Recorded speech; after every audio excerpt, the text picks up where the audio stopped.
I wanted to begin today's session by honoring three people, none of whom were CPI members, but were great anti-imperialist activists who passed on. There's a tradition that comes out of the Cuban Revolution that I guess in the military, when they're taking roll, they say the person's name, and then the way to say present in Spanish, they say presente. And a way of honoring the deceased is to you then say their name, and everyone shouts presente because they're still with us, our comrades are still with us.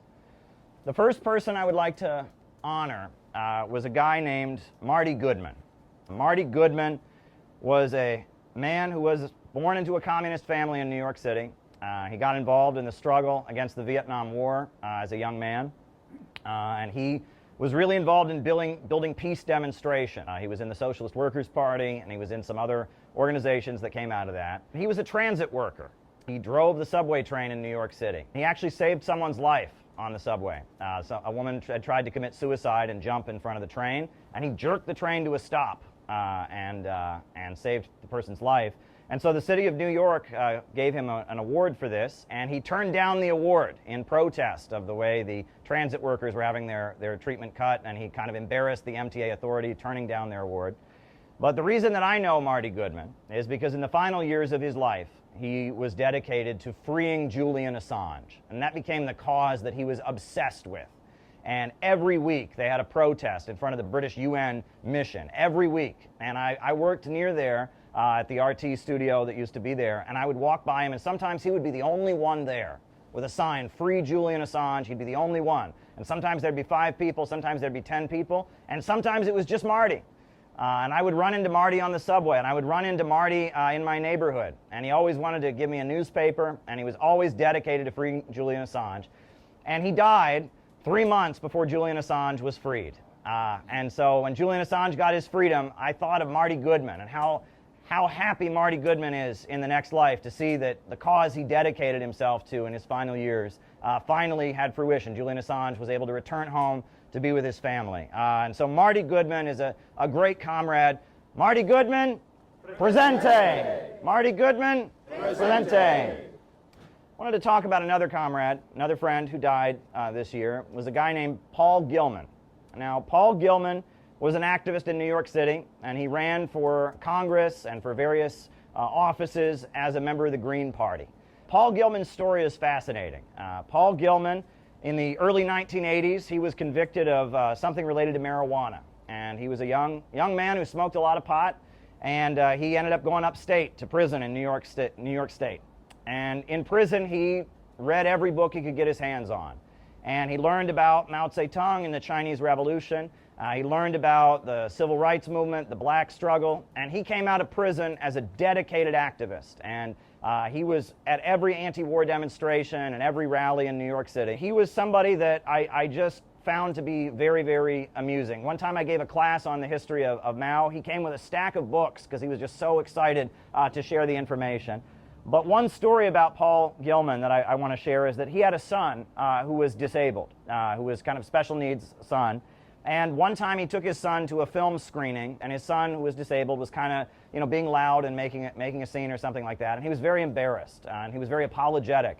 So he apologized to the party leaders and said, "Oh, I'm so sorry." And they said, "It's no big deal." And he said, I'll never bring my son to an event again." And they said to him, "No, it's no big deal. You'll know if your son is ready for it." And every time I saw Paul, he would tell me that story, because that shows you how much an act of kindness like that, an act of compassion. They could have said, "Never bring your son to an event again," but they said to him, "No, you'll know." And they were very kind in response to his son being a little bit disruptive at the movie showing. And every time I saw Paul, he would mention that to me, because that shows you how much an act of human kindness can go with people. And I would run into Paul on the streets of New York City, kind of like I ran into Marty. And sometimes Paul was in a homeless shelter. Sometimes he was homeless because he was an ex-con. He had a criminal conviction. It was hard to get a job. Other times he was doing well. But yet, despite struggling to keep a roof over his own head, he would still run for office as a Green Party candidate every time. And he was with the Palestinians. The last time that I saw Paul was at a pro-Palestine rally in May. And Paul went up to me and he gave me condolences on the death of my wife's mother. He said, "I saw on Facebook that your wife mentions that her mother just passed. I'm so sorry to hear that." He gave me a big hug, and that was the last time I saw Paul, because he died a couple weeks later. And I think about Paul who, from a prison, from a dark place, discovered a life of struggle and came out. And I think about the glow that he had in his eyes and the hope that Paul always had. Every time I saw him, he was full of optimism and energy. That's what we need.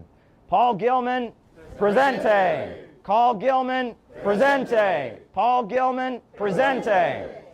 And the last comrade I want to give a tribute to is someone who died quite a long time ago. I think he died in 2011. His name was Artie Rosen. And Artie Rosen was a member of the Workers' World Party, and he'd been a founding member of the Workers' World Party. And he was actually quite wealthy because he was an expert on economics, and he'd started a currency trading company on Wall Street. He was very good at trading currencies. He'd made quite a bit of money, but communism was his life's goal.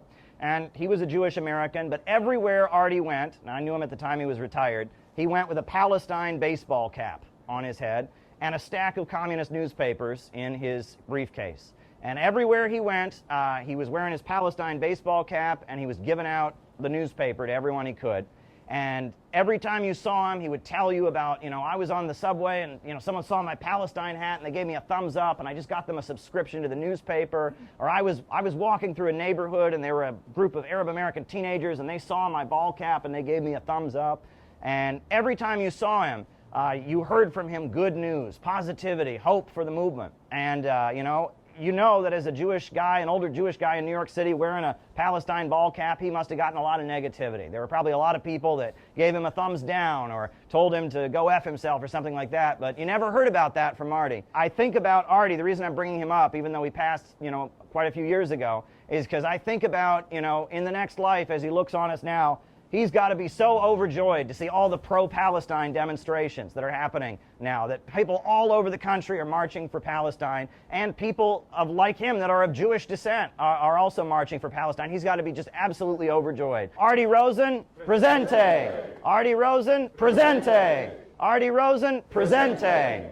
And the reason that I'm opening our session talking about this is because movements are made by people. Movements are made by people who give their lives to it, people who are active organizers. And part of what we've been trying to transition out of in CPI is we don't want to be an online organization. We very much want to be an in real life organization. And in real life means getting to know people. It means getting to struggle along people. And there are so many beautiful people who've given their lives to anti-imperialism. And we need to honor them and we need to know them because they're a model for what our lives can be, right? The revolution is not podcasts. The revolution is not tweets. The revolution is people who give their life to the struggle.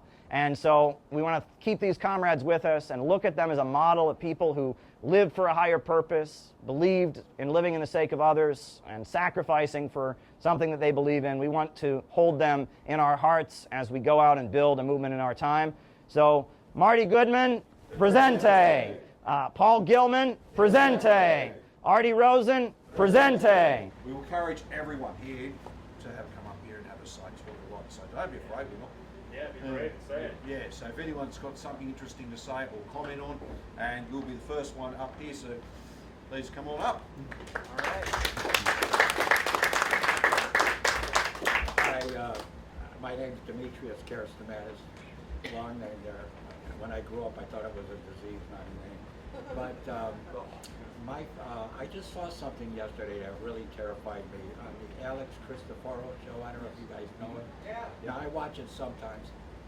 But he showed a German general speaking live in front of some cameras in Germany, offering, and they're going to send long-range missiles, and they're admitting it on TV, to hit Russia. They're going to go after Russia, Germany.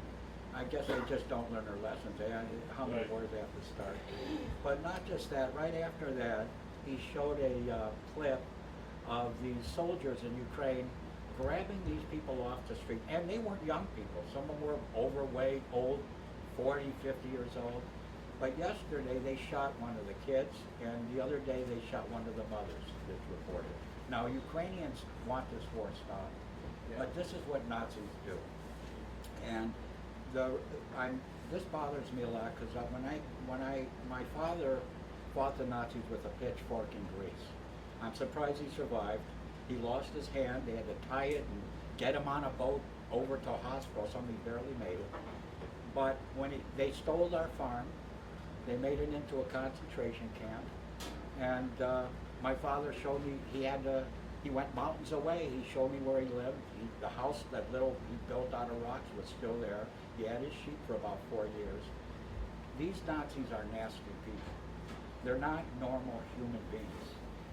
They're not even animals. Animals is just too good for that to be described. They don't stop. They're rabid. And the United States helped Nazi Germany in World War II until they realized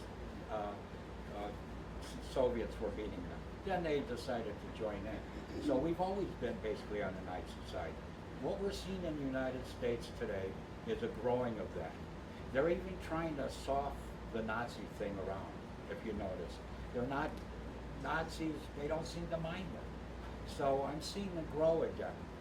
And when I saw that in Ukraine yesterday, I wanted to tell Caleb that if he talks to Mr. Putin, I'm a soldier, I'm a pacifist, I don't like wars, I refuse to kill anybody.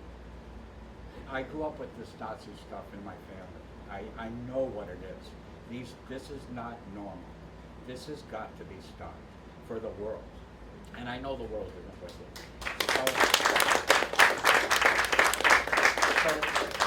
So to Caleb, and I really mean this, if you talk to Mr. Putin ever, I'd be willing, I'm 7 years old, I'm healthy, I can pick up a gun, I don't want to kill anybody, but if he's fighting the Nazis like I know he is, and he's trying to prevent it from growing, I will be glad to go there and fight for Russia.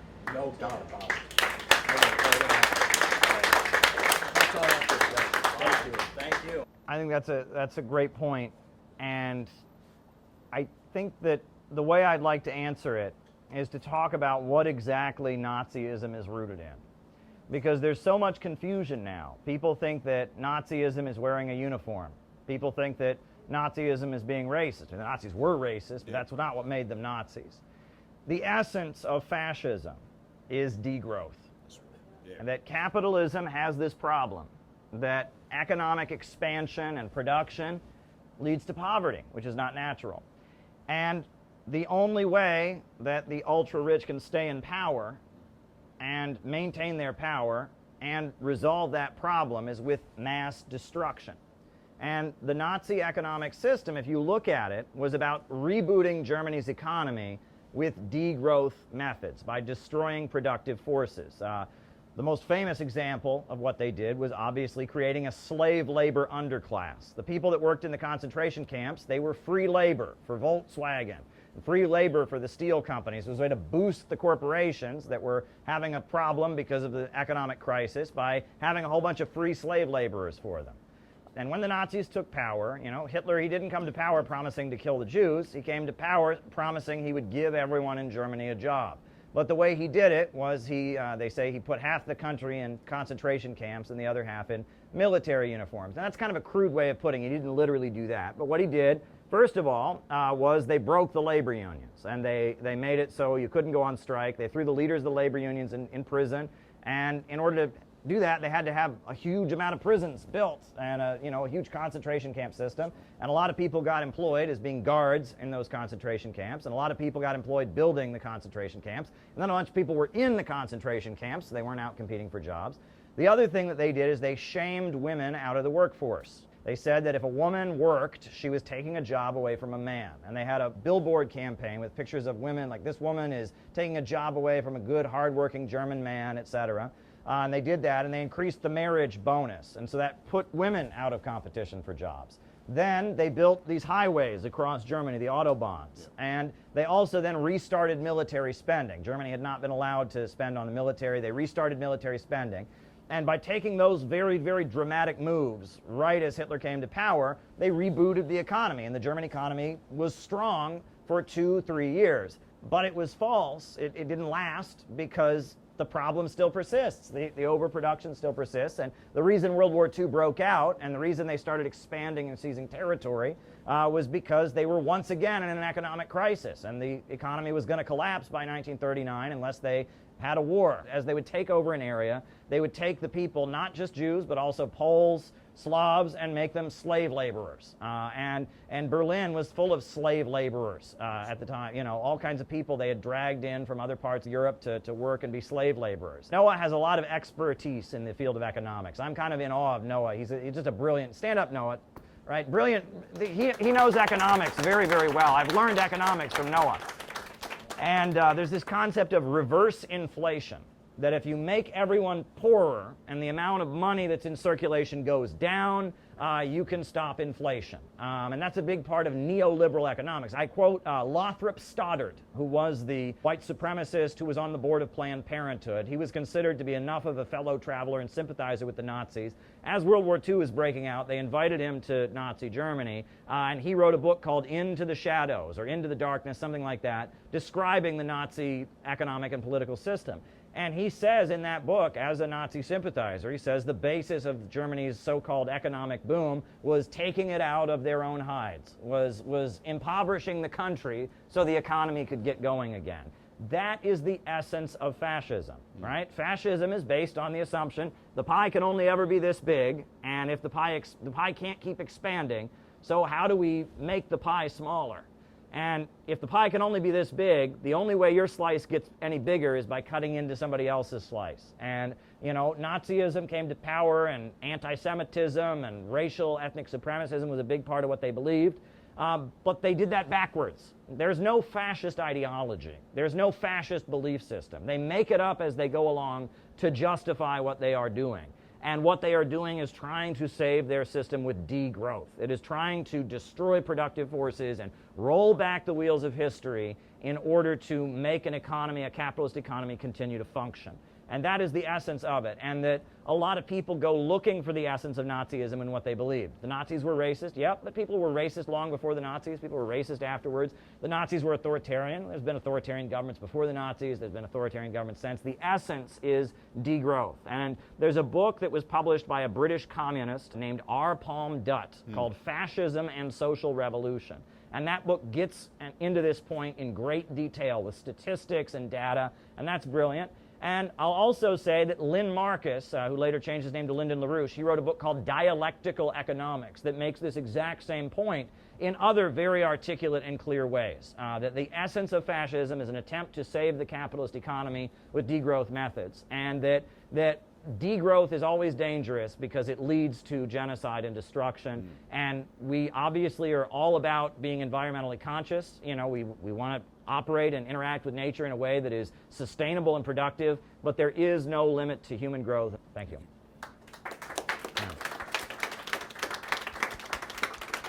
I just wanted to speak about the appeal of CPI to the average American. I think that we are a coalition that can have great appeal to all walks of life in this country, because I think there's an Americanness to our movement.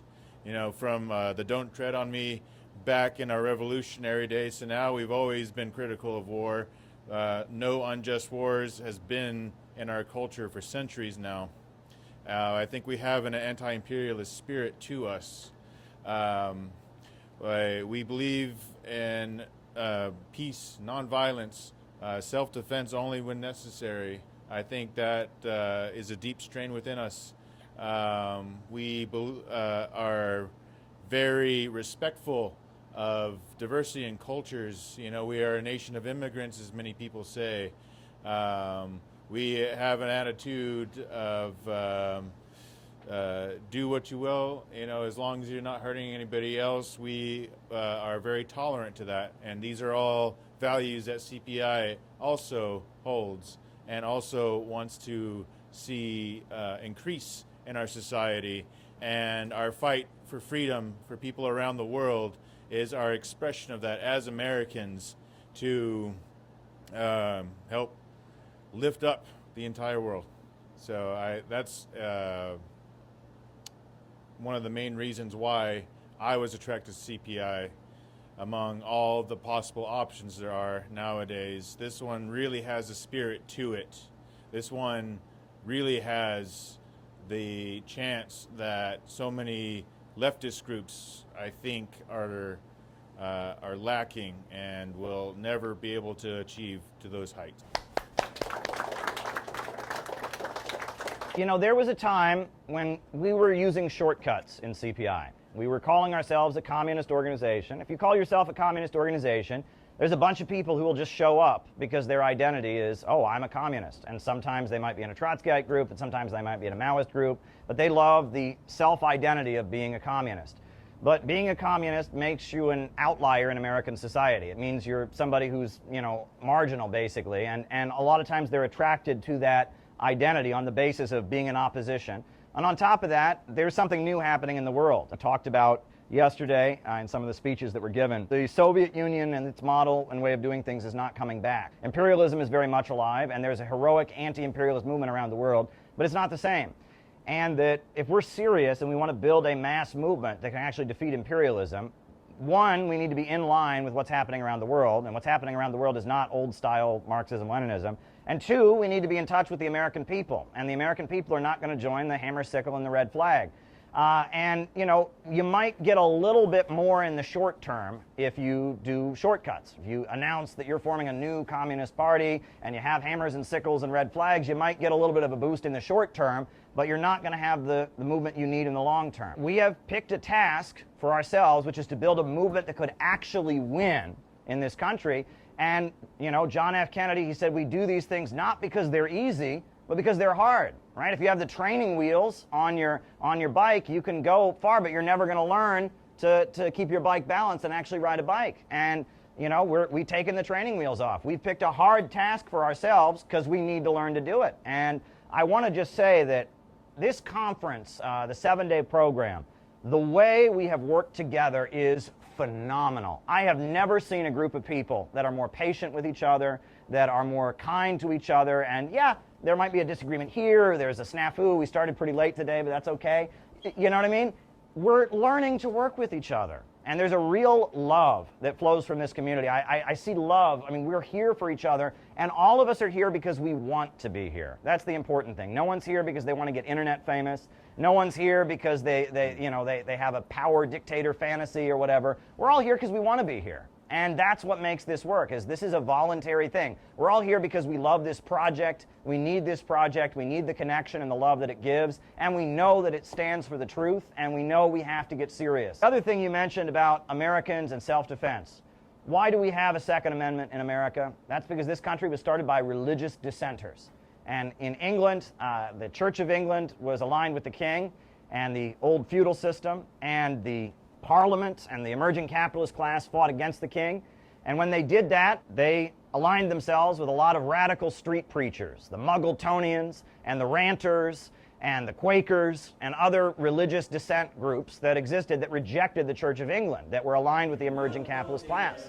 And the regular Royal Army of Britain, they were aligned with the Church of England and the king. And so it was the Parliament and Oliver Cromwell, they built the new model army that was formed of religious dissenters. And they eventually won the war, and they cut the head of the King of England off. And they even created temporarily a socialist commune on St. George's Hill, a socialist commune called the Diggers. They created during that mass democratic uprising against the king. That was what kind of established modern England as it came to exist. The ruling class, they were kind of comfortable, and so they decided, in order to bring peace back after Oliver Cromwell died, they brought King Charles I, who'd been beheaded, they brought his son back and put him on the throne. And one of the first laws that King Charles II passed is that no religious dissenter may own a gun, because he didn't want a new uprising to be formed, and he saw those religious dissenters as radicals. And those religious dissenters saw that their right to defend themselves had been taken away, and so they started getting on boats and coming over to the New World, because they thought, if they're taking away our right to bear arms, we won't be able to defend ourselves if they want to do something else. And that's why when we passed our Constitution, it was rejected by the 13 colonies the first time it was proposed, and the only way it was accepted was with 10 amendments, the Bill of Rights. And the first amendment says, Congress shall make no law respecting an establishment of religion, meaning that there will not be a Church of England or a state church imposed on us. And it goes on to say, or restricting free exercise thereof, meaning that no one will ever tell you that you can't worship God in your own way, and that you will have your religious freedom. It also protected freedom of the press, freedom of speech, freedom of assembly. And then the Second Amendment was, You will never take away the right to bear arms. We will always be able to defend ourselves. So if we look at the history of why our country was formed, the history of English dissenters, the history of the right to defend yourself, the history of religious freedom, that's our heritage as Americans. Over the landscape of CPI, what's come to mind is that we are in an amazing time in history. This is our time. I'm excited about that. Imagine running a race, and as each person is running, they hand a baton to the next person in the leg of that race. This is our time. We have the baton, and we are running into the future. Someone handed the baton to us. We decided to take that baton, and we decided to run. We decided to create a legacy for others who will come after us and say, okay, now we have an opportunity to go forward. So I was really excited just to visualize that. I'm a visual person. I'm able to conceptualize how a future could look by where I am now and by what's happening now, and also by what I've learned being here at CPI and what I've learned before I even got here. My own struggles, my own waiting for an opportunity for a door to open where people are doing real activism instead of just like, okay, I'm going to be on the internet. This person said this, but then it turns out they were really just there for their own, aggrandizement for themselves, which we all know where that leads. It's never anywhere good. So I wanted to put that out there, and I also wanted to say I was talking to Gavin on the way here, and we were just discussing things about the issue of like job programs came up, and I was saying to him, look, there are job programs all around us. Like, look at all of these wires and things that, for our infrastructure. Those things should be buried underground. That would be a job program, would be like 20 years right there. And it led me to think about a time I was having dinner with someone who was in advertising. And what they said was, wherever there's a frustration, there's money to be made. And that really stuck with me. Yeah. And so now we're in a time where America creates frustrations and they extract money from those frustrations. They extract wealth from the bottom, and as they create these frustrations. Now there are good frustrations and there are bad frustrations. A good frustration would be those job programs to make sure that our water is clean, to make sure that the infrastructure is taken care of. That is going to create wealth. The wealth they say that is not here for us, it's all around us. But those corporations that own those private companies don't want to invest in the infrastructure, but they're willing to extract wealth while giving us very little service in return. And so all we do is complain about it. There's nothing we can do about it. We can't vote our way out of it. So what can we do about it? Well, we come together and then we show them that we're just not going to take it lying down. A part of, and that's important. That's important. But here's the other part.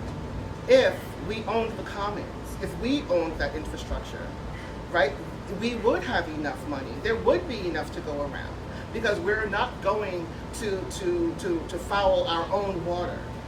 We're not going to foul the air. We are going to make sure that we have what we need to take care of each other. But the corporations don't think that way. They're very hung up on their stock buybacks. They're very hung up on, their lavish shots, and they're willing to tell us how we should live while they take private jets everywhere. Yeah. You see what I mean? Conference. So that in and of itself is that's bold to me. And also, in my last thing that I want to say is Chairman Mao said something. I was speaking with Connor before we sat down, and he said something, and it reminded me of a quote that he said that women hold up half the sky. Yeah. And that really resonated with me because when you were just talking to me about it, it just reminded me of that quote. And how we as women in the movement, we don't have to be here. It's a very male-dominated space. So all the men know that if there are women here, we really want to be here. We have a voice, but we have a say in how this movement moves forward, how it progresses, and what we want to do to push it forward in a way that is, not so much, I'm not saying inclusive, but we do have a role here. And it is also to speak to other women as well, because a lot of them don't get it. You know, it's very niche and it's very granular at times. And it requires a lot of sacrifice because a lot of people have homes, they have kids, jobs, but you've got to take the time to do it because someone took the time for us. So again, pushing it forward, taking that baton and running into the future with all the knowledge, the passion, the love, everything that we have for each other. It is a sacrifice, and I'm glad to be a part of it. Thank you. I'll speak to two things that you said. The first is that there's a quote from Karl Marx. He said, "You can judge any revolutionary movement by the participation of women." And I assumed that that was Karl Marx making a feminist statement. And it took me organizing to realize there's a lot more to that quotation than just saying that women should be equal and calling for women's liberation. He was also pointing out to a reality that, you know, women are better organizers than men are. They just are, right? Women know how to work with people better than men do. And that when it comes to, you know, memorizing facts and getting up and impressing other people with how we know the facts, maybe men are good at that. When it comes to being there for other people and holding up people and paying attention and making sure that no one gets left out, and women are just better at that than men are. We can learn from women about how to do that. And so I think when Marx said you can judge a revolutionary movement's quality by the participation of women, he was right, and that we should learn from our women comrades how to kind of overcome the niche male behaviors that sometimes hold back our movement, right? And as we struggle to not be a niche internet movement, but to rather be a real movement in real communities, I think we will attract a lot more women, and we should learn from the women we already have about how to do that. So thank you for those remarks, Bree. The other thing I wanted to speak to is that when you talked about the infrastructure and you talked about the financial looting, our book, What is Innovationism? It's the book that was written to be kind of the handbook to give to every new person, what is CPI all about? And in that book, we make the point that we argue that there are 4 stages of the capitalist economic mode of production, not 3. Traditional Marxism says there's primitive accumulation, there's industrial capitalism, then there's imperialism. We argue that imperialism has now entered a 4th stage. And the defining aspect of that 4th stage is the collapse of the Western countries from within.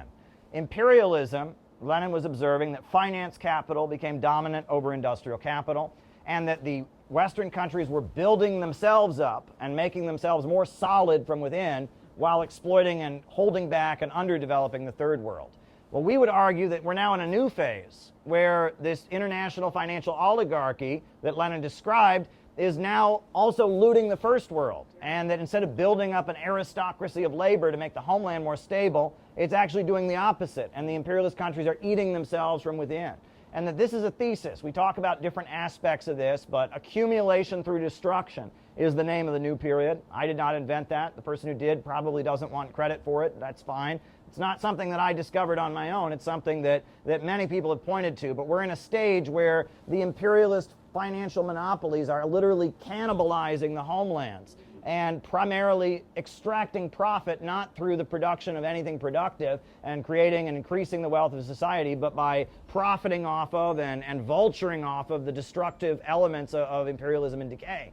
And that's why the Western countries, when you talk about infrastructure, to have a strong economy, you got to have roads. The people who own stores can't make money if there's not roads for people to drive on to get to their stores. You know, and restaurants, they can't have a nice restaurant if there's not, you know, if there's not water coming out of the drinking fountains and coming out of the water system to maintain their restaurant. And that all these things have gotten neglected as the imperialist system internally just becomes more and more cannibalistic, eating itself alive to keep itself going. And with that understanding, we can position ourselves as the lovers of the homeland, as the lovers of America, battling against that financial oligarchy to build up the homeland. And that gives us an opportunity to kind of completely reorient ourselves in how to look at the struggle against imperialism. Like it was put by Keith, we want to free America from the American empire. And that's a new approach, and it's exciting. It's an exciting approach, but it requires us to go out and innovate, and that's what we're doing. So while we were driving over in the car earlier today, we were coming here, I was talking with a member. I was talking with Penny, actually. And she said something to me that I think is endemic of a feeling that a lot of people who are in our spaces tend to have. She said, I don't know what was better, not knowing anything, or knowing that things are really bad and knowing what's going on in the world and being really frustrated about it, not knowing what to do. I hear a lot of people say, oh, I just wish I could forget knowing all of the things I know. And the people who are in our spaces, the kind of people who know that Russia is right and NATO is wrong, the kind of people who know that China is right and U.S. imperialism is wrong, that Cuba is right, that the Palestinians are oppressed by the Israelis, there's this feeling of like hopelessness and this idea that I just wish I didn't know, I wish I could forget. And my question to them is always, were you happy beforehand? Were you happy when you didn't know anything? And oftentimes the answer is no. And it reminds me a lot of, I'm somebody who's lost a significant amount of weight, almost 100 pounds. And when I talk to other people who used to be very overweight, they'll say something along the lines of, I noticed that when I lost all this weight, suddenly people started to be a lot nicer to me. And I just wish that they had seen that in me when I was bigger. And what they're not getting is that, well, in order to lose all that weight, you had to change a lot about yourself because you were overcoming an addiction. You weren't overcoming an addiction to unhealthy food or to food in general. And it's similar to like if you used to be addicted to heroin or something like that and you were like, after I quit heroin, all of a sudden everybody was really nice to me. It's because in order to break that habit, you had to change a lot about yourself. You had to become a different person. And that tied me back while Caleb was talking. It reminded me of another sentiment. And while I agree that we don't want to foster hatred of the people or resentment against them because we know and they don't, or feel that we're better than them in some way, another thing that I notice a lot in our spaces, especially the kinds of people who genuinely want to reach ordinary people, there's a lot of self-hatred that goes on. This idea that, I just wish I could be normal. I just wish I could forget all of the things I know and I could go back to living biologically. And I think it's important to recognize that while we don't hate ordinary people, we have to recognize that there's something about us that is exceptional, that we are people who think deeply about these things, that we are people who feel compelled by a sense of justice and belonging to join these sorts of groups and do the work that we do. That's really important. I was just hoping you could comment on that as well. Great.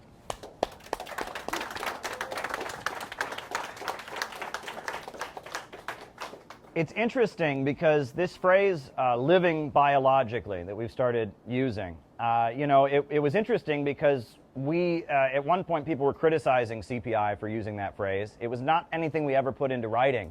And so after we were pretty harshly criticized for talking about living biologically, we stopped using the phrase, and then there were a number of members who said, actually, that's one of the most brilliant points that we have, is this understanding. So what do we mean when we say living biologically? Because people hear that and they're like, what does that even mean?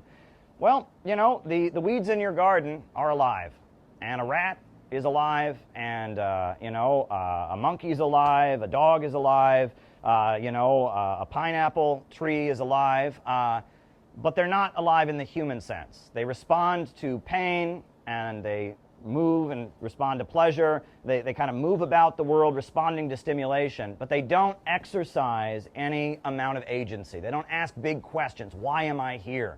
They don't make big decisions, right? They're not wrangling in the human sense. They're alive biologically, but they're not alive spiritually, right? And that is a point that needs to be made. And a lot of people who've described, a feeling of depression or a feeling of hopelessness, they feel like that is what they're doing. They're going through the motions. They're just kind of going through the motions in life.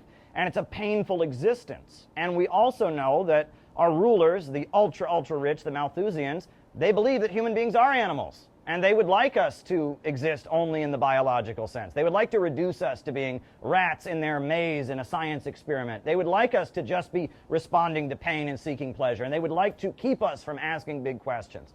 So part of our movement is about pushing people to awaken, to think, and to stop living biologically and to really be alive. And that is a brilliant point that we are making. And it's not that we're superior and all the others are just sheep. It's actually that we have a great gift. In his remarks yesterday, Reverend Milhan liked an analogy that he heard me make. He heard me make when I first came to his church. He watched my live streams a couple of times. He's like, who is this guy who showed up at my church? And he heard me talking about the boulder coming down the mountain, because that's what's going to happen. It is the masses of the people that are the real heroes. The masses in their millions will make history. And, Mao Zedong in the Little Red Book, he says, the masses are the real heroes, and we ourselves are often childish and ignorant. We know a lot.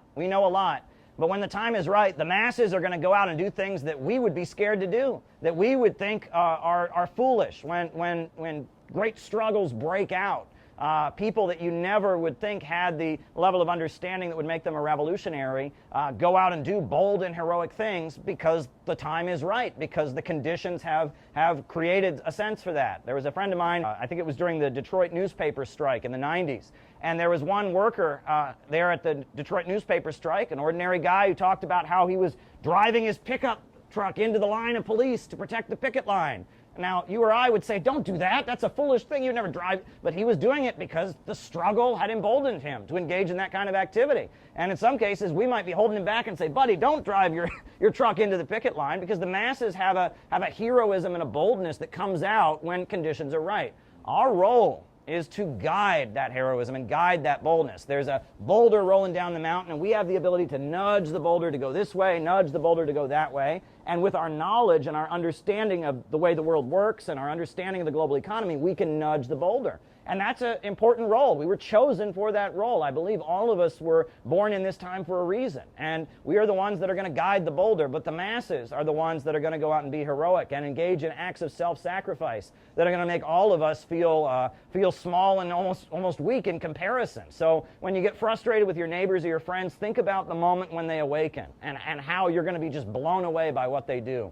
You read The Grapes of Wrath by John Steinbeck. There's a lot of moments like that in The Grapes of Wrath. At the beginning of the book, there's a guy who's kind of a cynical preacher who's a drunk, and at the end of the book, he's the leader of a union that is going out and organizing agricultural workers to fight against the bosses, ends up getting killed on a picket line.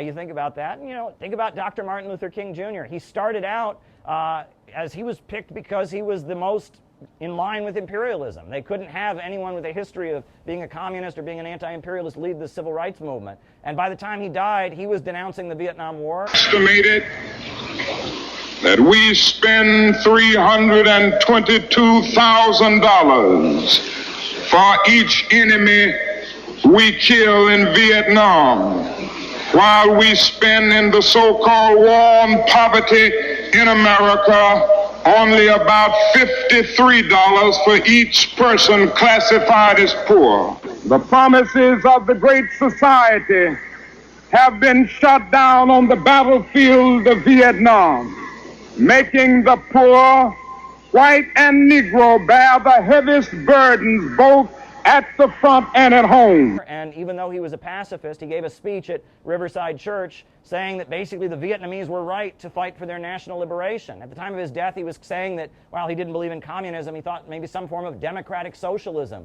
was in line with the Bible. We read one day, we hold these truths to be self-evident, that all men are created equal, that they are endowed by their Creator with certain inalienable rights, that among these are life, liberty, and the pursuit of happiness. But if a man doesn't have a job or an income, he has neither life nor liberty and the possibility for the pursuit of happiness.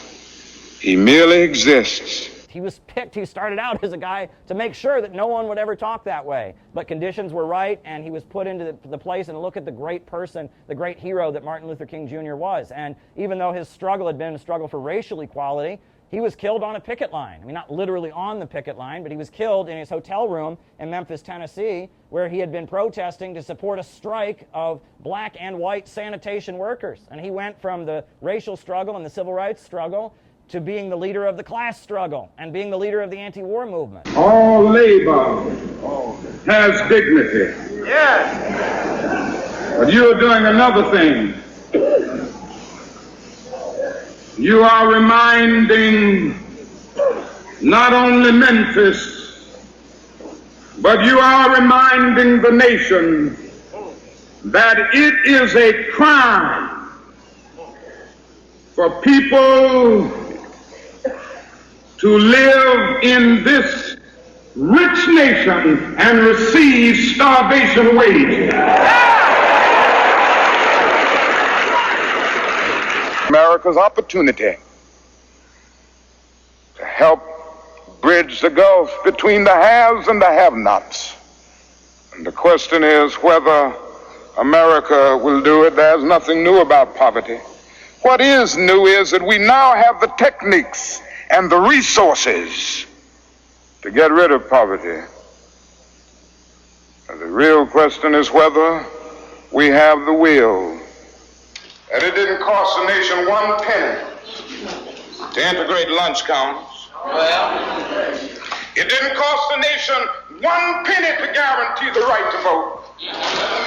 But now we are dealing with issues that cannot be solved without the nation spending billions of dollars and undergoing a radical redistribution of economic power. So people are pushed by history, and we should never underestimate the masses. We should never get into a moment of elitism thinking we're better. We should just understand that we have a unique role that is a special role, and embrace that role and take it on with pride. Thank you. The last time we did the African with the bullhorn, as I say, do you think I would want to be out there on a Sunday in the hot weather doing things like this? I don't have a choice, you know. I have a son, you know, I bet you guys have family out there, and it's like that affects us personal. I find it personal. Once the politicians do things and move differently like Trump did, now my brother doesn't have a job.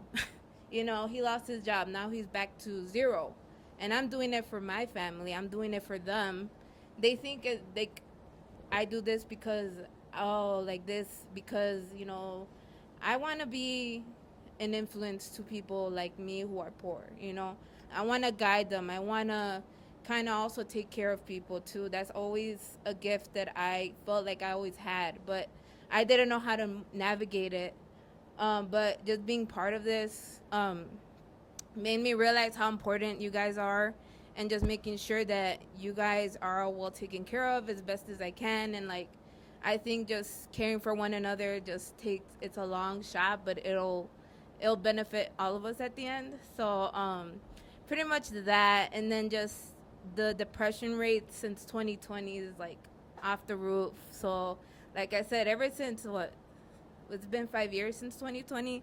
I don't think none of us are mentally normal. So we got to just learn to be patient and learn to, you know, I might be mad at somebody or something, but just get over it and like just move along. And I kind of admire all of you guys as well, because you guys do a lot too. So I want to acknowledge that too, and I want to learn like from you guys as well, and then learn you guys. I could teach you guys with what I could. But other than that, I kind of admire kind of all of you guys. So I appreciate you guys. So thank you. Oh.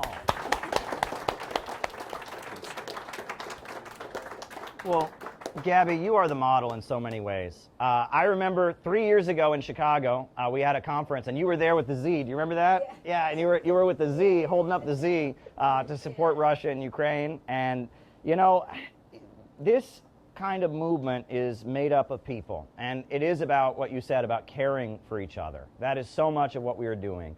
And when you talked about the depression and all of that, there are so many people, and if you're one of these people, don't feel any shame about it.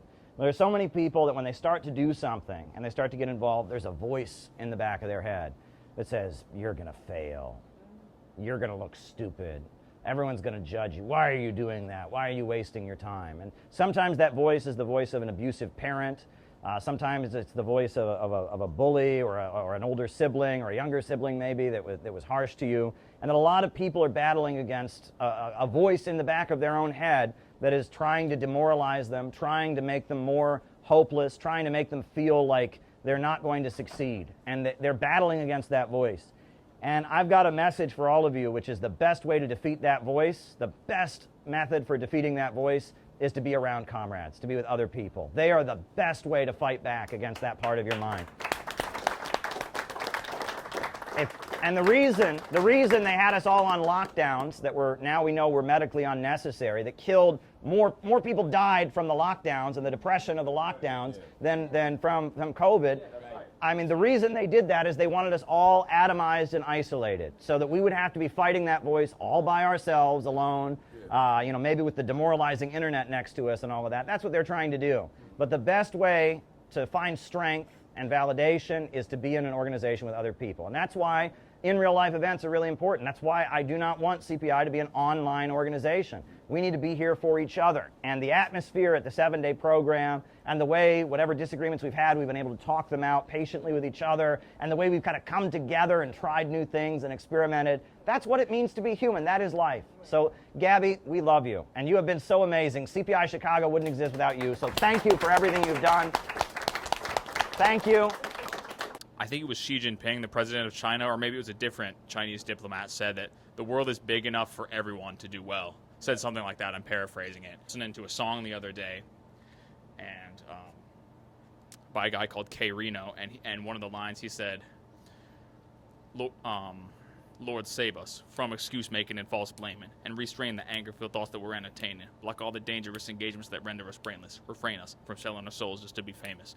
And I think that we have to cultivate the positivity because, as the cliche goes, another world is possible, and that's pretty much all I wanted to say on that. Yeah. Well, great. Thank you so much, Gavin. And your talk that you gave yesterday was amazing. It was beautiful and very deeply meaningful. And the fact that we as a group workshopped, both you and Noah's talk, that had a huge impact on the success of the event.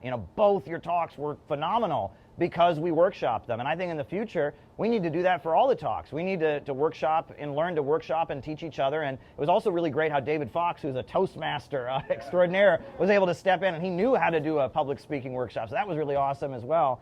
And as far as what you said about positivity, look, there is no limit to growth. There is no limit to human creativity and growth. There's a limit to how many trees there are, that's true. And if we were all still heating our homes with firewood, we would have deforested the planet many times over. But we reinvented our relationship with nature. We started burning coal and fossil fuels and having electrical heat. And because of that, we have grown and we've continued to grow. There is no limit to growth. And the scarcity mindset, this idea that there's only so much, and so if somebody else has, I better take, it's what I could have. We should have the attitude that there's an unlimited supply in the universe. If we can be creative, if we can reinvent, if we can innovate, there's an unlimited supply, there's enough for everybody. And that so much of the evil in the world flows from the mindset that there's only so much, and in order to get what I have to take it from somebody else. And that's why we need to get rid of this phrase redistribution of wealth, right? Now, we're not opposed to taxing to provide social services, but socialism is not the redistribution of wealth. If all Stalin had done in the Soviet Union was redistribute what was already there, the Soviet Union would still be deeply poor, right? They changed property relations in order to enable economic growth. If all the Chinese Communist Party had ever done was redistribute wealth that was already there, China would still be a deeply poor country. We're for creating an economic system that enables human innovation and growth to expand greatly so that wealth and abundance can be there for all. And that ultimately, you can't have equality and poverty, right? The only way to create a society of equality is a society where there's enough for everybody. There's enough to go around. And as long as there's scarcity, some will have and some will have not. And the biggest ugly things and failures in the history of communism flowed from the mistake of trying to create equality and poverty. Pol Pot, what he did in democratic Kampuchea was a nightmare because he was trying to make everybody equal in poverty. And the Chinese Cultural Revolution was a nightmare because they were trying to make people equal in poverty. These countries were surrounded, they were attacked, and in that isolation, they fell into the trap of, okay, well, we're gonna stay poor, but we're gonna make everybody equal. And that does not work. You can't have equality and poverty. You can't. And that you can't create an egalitarian society with willpower, by just wishing it hard enough, by just punishing people enough to make it come into existence. You can't do that. The only way forward is growth, but we understand the market has inherent flaws that prevent that. And that is an understanding that used to be universal. You read any old communist pamphlet from the Great Depression, it's just 101, right? This is the only system in history where abundance makes people poorer, which shouldn't make sense. Why should self-driving cars be a bad thing? Self-driving cars could lead to a world with so much wealth and abundance because the human chore called driving is no longer necessary. But on our deeply irrational system, it would lead to riots in the streets and etc. So that's our message. Wallace D. Wattles. We are probably going to republish some of Wallace D. Wattles, the great Christian socialist who was a friend of Eugene Debs. He mastered this concept, and he was a good friend of Eugene Debs. And his books, The Science of Being Great, The Science of Getting Rich, Jesus, the Man and His Works, they were socialist books, but they have kind of a self-help spiritual message that's all about growth and abundance. So, and that's what makes CPI unique, and that's what makes innovationism unique. We hold on to certain aspects of Marxism-Leninism, but we also, have gone into dipping from other wells. We are eclectic, we are syncretic, and that's the way you got to be. Anything that works, we'll use. Deng Xiaoping said that if a cat is black or white, it doesn't matter as long as it catches mice, and that's our attitude. If we can create the more peaceful world we need, if we can create more abundance, if we can lead to a society that's not marching toward World War III and a low-wage police state, we'll do it, and we don't care what ideas it is. It's not a matter of being right and not changing the world. It's about being right so we can change the world. That's my attitude. Yeah. It's not easy, and what all these other little groups are doing is easy. They've been doing the whole Donald Trump is the KKK, like they have the posters, they haven't upgraded stuff for the past 10 years, so I always tell Caleb, like, I almost joined one of those groups back then, but I'm glad I didn't. So it's just like, we're doing the honest work, and that's going to take longer. In the long run, it's rewarding. So I enjoy kind of the reward I get afterwards. Because the whole Kamala book, passing out the book, people are unaware about the whole thing with Kamala. And it's like, we were the ones that, or Caleb's book gave all of us awareness of what she's about in her life and everything. And I gave a book to a family friend. She's conservative, and she was surprised. And she's like, "Who's Caleb?" And she saw him in like right media and all this stuff. And she was like, "Wow, like this is crazy." And like she told my aunt, like, "Watch out, tell Gabby to be careful," and everything. And she went all like with that. But I mean, I kind of just wanted to say that what we're doing is we're on the right track. It's gonna take a long time to accomplish what we want to accomplish, but like I said, I feel good doing the right thing. If I didn't feel good, yeah. So like, poverty in that region. I myself would be interested in helping native reservations, doing food drives, doing cultural preservation techniques, recording languages, helping people preserve their own cultures in these areas. I'm sure every single person here can think of something that they would love to do in that regard, in their own little niche, in their own way. So I am looking forward to the future of CPI and how we will be able to grow, I think, at one point exponentially once we're able to have the resources and the power to help the average person and show what we're really all about. Wow, you guys inspire me a lot. Just want to say that. This has just been an amazing whole week. I do want to talk to you, maybe get some warning messages from you, because starting with who are you and why CPI, basically. And that's kind of what I want to mention right now. And sometimes I do things on the fly, so that's why I have notes. So I try not to go by the notes, but sometimes there's things I don't want to leave out, and that's why I write things down. Spontaneous. But I think one of the things that we do a lot in LA, and we all do really as a group, is outreach. Where even when you're out and about doing social things, you're always talking to people. Always. And I find the more I do outreach, almost every time CPI comes in a conversation. And it's so important to be face to face, and I have to tell you, it looks a lot better seeing you in person than it does just seeing you online all the time. So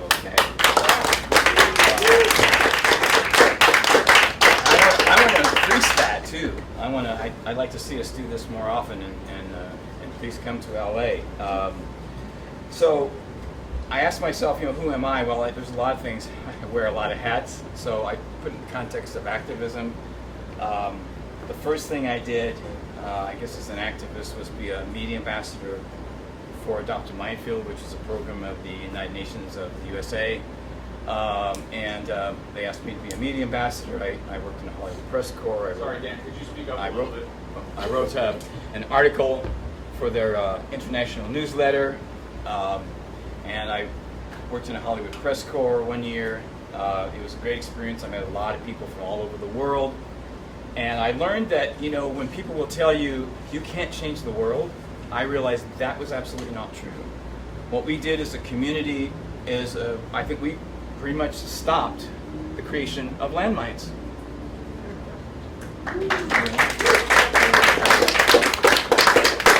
Now, it went to drone bombs, but anyway, but we did stop, we planted that seed, the horrible things that would be in the ground that were discovered, you know, decades later in Vietnam, etc. You know, so we only had certain countries that we worked in. But I also, after that, I think it was Occupy Los Angeles. So since Adopt a Minefield put me in their media team, I thought that's where I want to go. If I can't do arts and education, that's where I'm going to go, and that's where I ended up. And I learned more about economic injustice. I realized how ignorant I was of many things. Didn't really know more of the details, believe it or not, of the Banking Act, you know, the Glass-Steagall Act, and I learned, and that and so many more things that it just boggled my mind. I go home at night, get on my computer, and oh my God. And that's the first time I saw an image of this gentleman here, the hippie here, sitting here. It was Occupy Wall Street.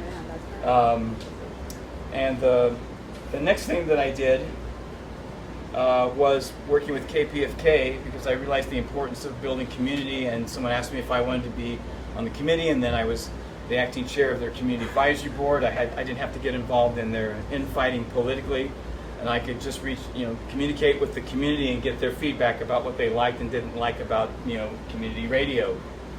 And from there, I created my own cable access television channel because a brand new studio opened in the town, in the city where I live. And 'cause I like to learn. I'm an educator as well as an entertainer. I like to learn. I like to ask questions, and I like to go directly to the source. So when David Bowie died, what was it like working with David Bowie? I talked to the person that worked with him more than anybody else. What was it like working with the Beach Boys and the Monkees? I interviewed people from the Wrecking Crew.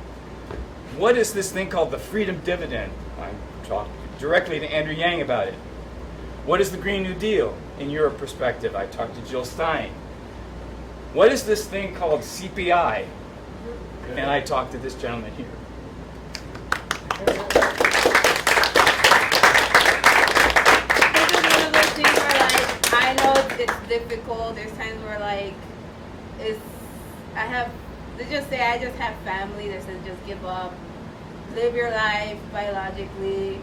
Find a career that you'll love, you know, that will pay off stuff, and just die, you know, just be conformed to your life, and like just allow yourself to die, and allow your whole family to die. That's how I see it, and I'm not gonna allow that. They're gonna have to go through all of us in order for them to get to my livelihood and our livelihood. You know, it matters.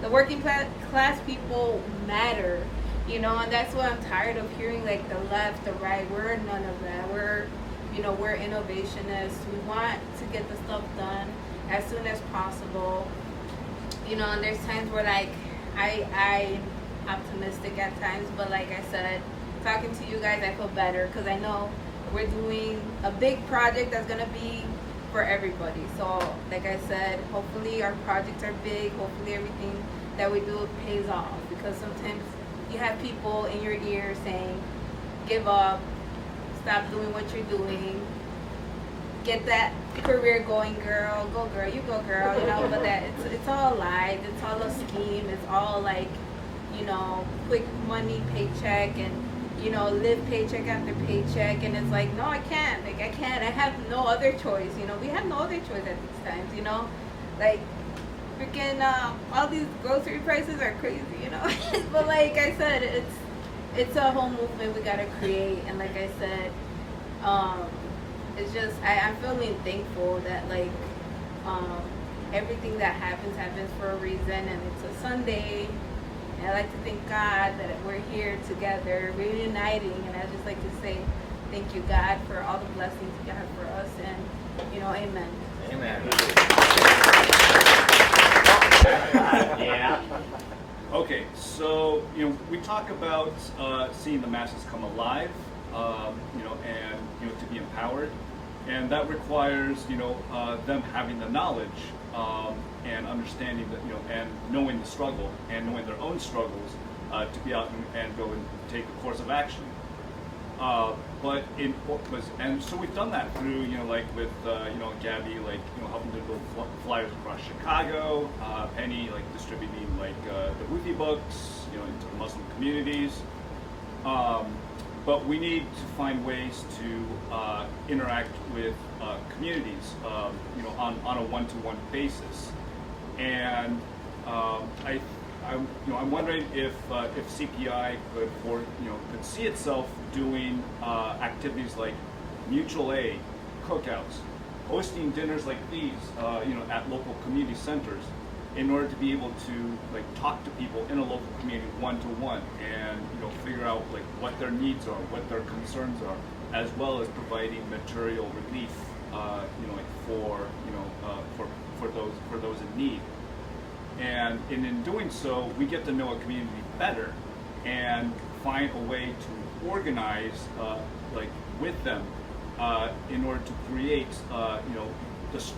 the movement, the self-determination, in order for them to come alive and move forward. Does CPI see itself doing activities like that on a local basis in their local neighborhoods? Yeah. Well, the answer is an astounding yes. The next thing I did was the pandemic, and I was convinced I am not staying inside my house all day long in California where the sun is shining and there's still the beach, okay? So, and I found that there were a lot of people that were going through a lot of serious trauma about what was going on. And I just felt the need not only for community, which I had to travel a long way to get to on the west side of Los Angeles, but I also felt the need to be more educated about what is going on here. We're not being told the truth. So I've co-founded a group called Natural Health First, and really, health is about mind, body, and soul. All of it, right? So it's really important on all levels. And the next thing I did was meeting and interviewing Caleb Maupin, and realizing that there was a need in Los Angeles, because I saw the potential for a movement that Occupy Wall Street, Los Angeles, and all around the world. They dropped the ball. They didn't do it right. They made a lot of mistakes. I saw the mistakes. I can write a book about it. But I said, this guy's on track. He gets it. He is exactly on point. And he was there too. And he popped up in my algorithms probably because of our mutual friends, the Combo Couch. And I started watching his live stream, and I thought, this is it. This is it. You're talking about economics. Most people don't.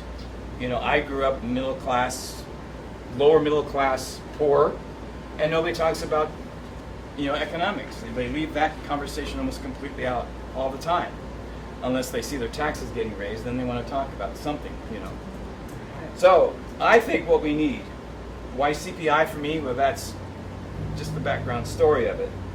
I think we also need a new renaissance.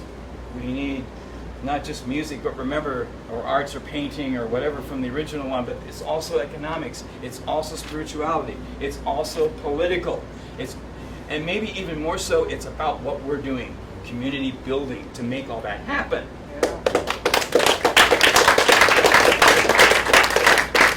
And I also learned from all my work that it's so important don't limit yourself, local stuff, national stuff, international stuff. I can see CPI in Europe, in Asia, in Russia, in China, etc. Get my drift? Yep. But like Margaret Mead said, you don't need the majority of people. All you need is a significant number of people, whatever that is, and you can change the world. I saw it just from the landmine crisis, and it happened. It's not a myth. So, like CPI, also we need to focus on, when we do our outreach, I think we need to focus on the 4-point economic plan. And remember, when you talk about the universe of spirituality, that's everything, and that's everyone. So it's not just any one group, and certainly not your ego or mine. Okay, that's another thing we have to have checks and balances on ego, right? So, and understand how we use words also, as well as what the words mean, understanding history, but also, as we do as well, understand what's going on, current events, and address things currently. Like, we don't want another years of lead, right? We want Ibrahim Traore to be more on the awareness, consciousness of people, to understand he's the kind of role model we need in this world right now, who's not afraid to speak up and take action. We need the Uhuru movement, right? Yeah. But we also need CPI, because...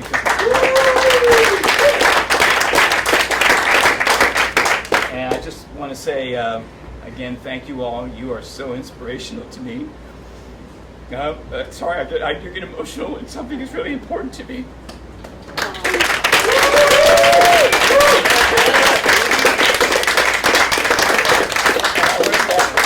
Back on what Caleb said, everybody just works together. It's just simply wonderful. And as far as my closing remark is, yes, we need to transition to something better. Do you know why? Because abundance is for everyone.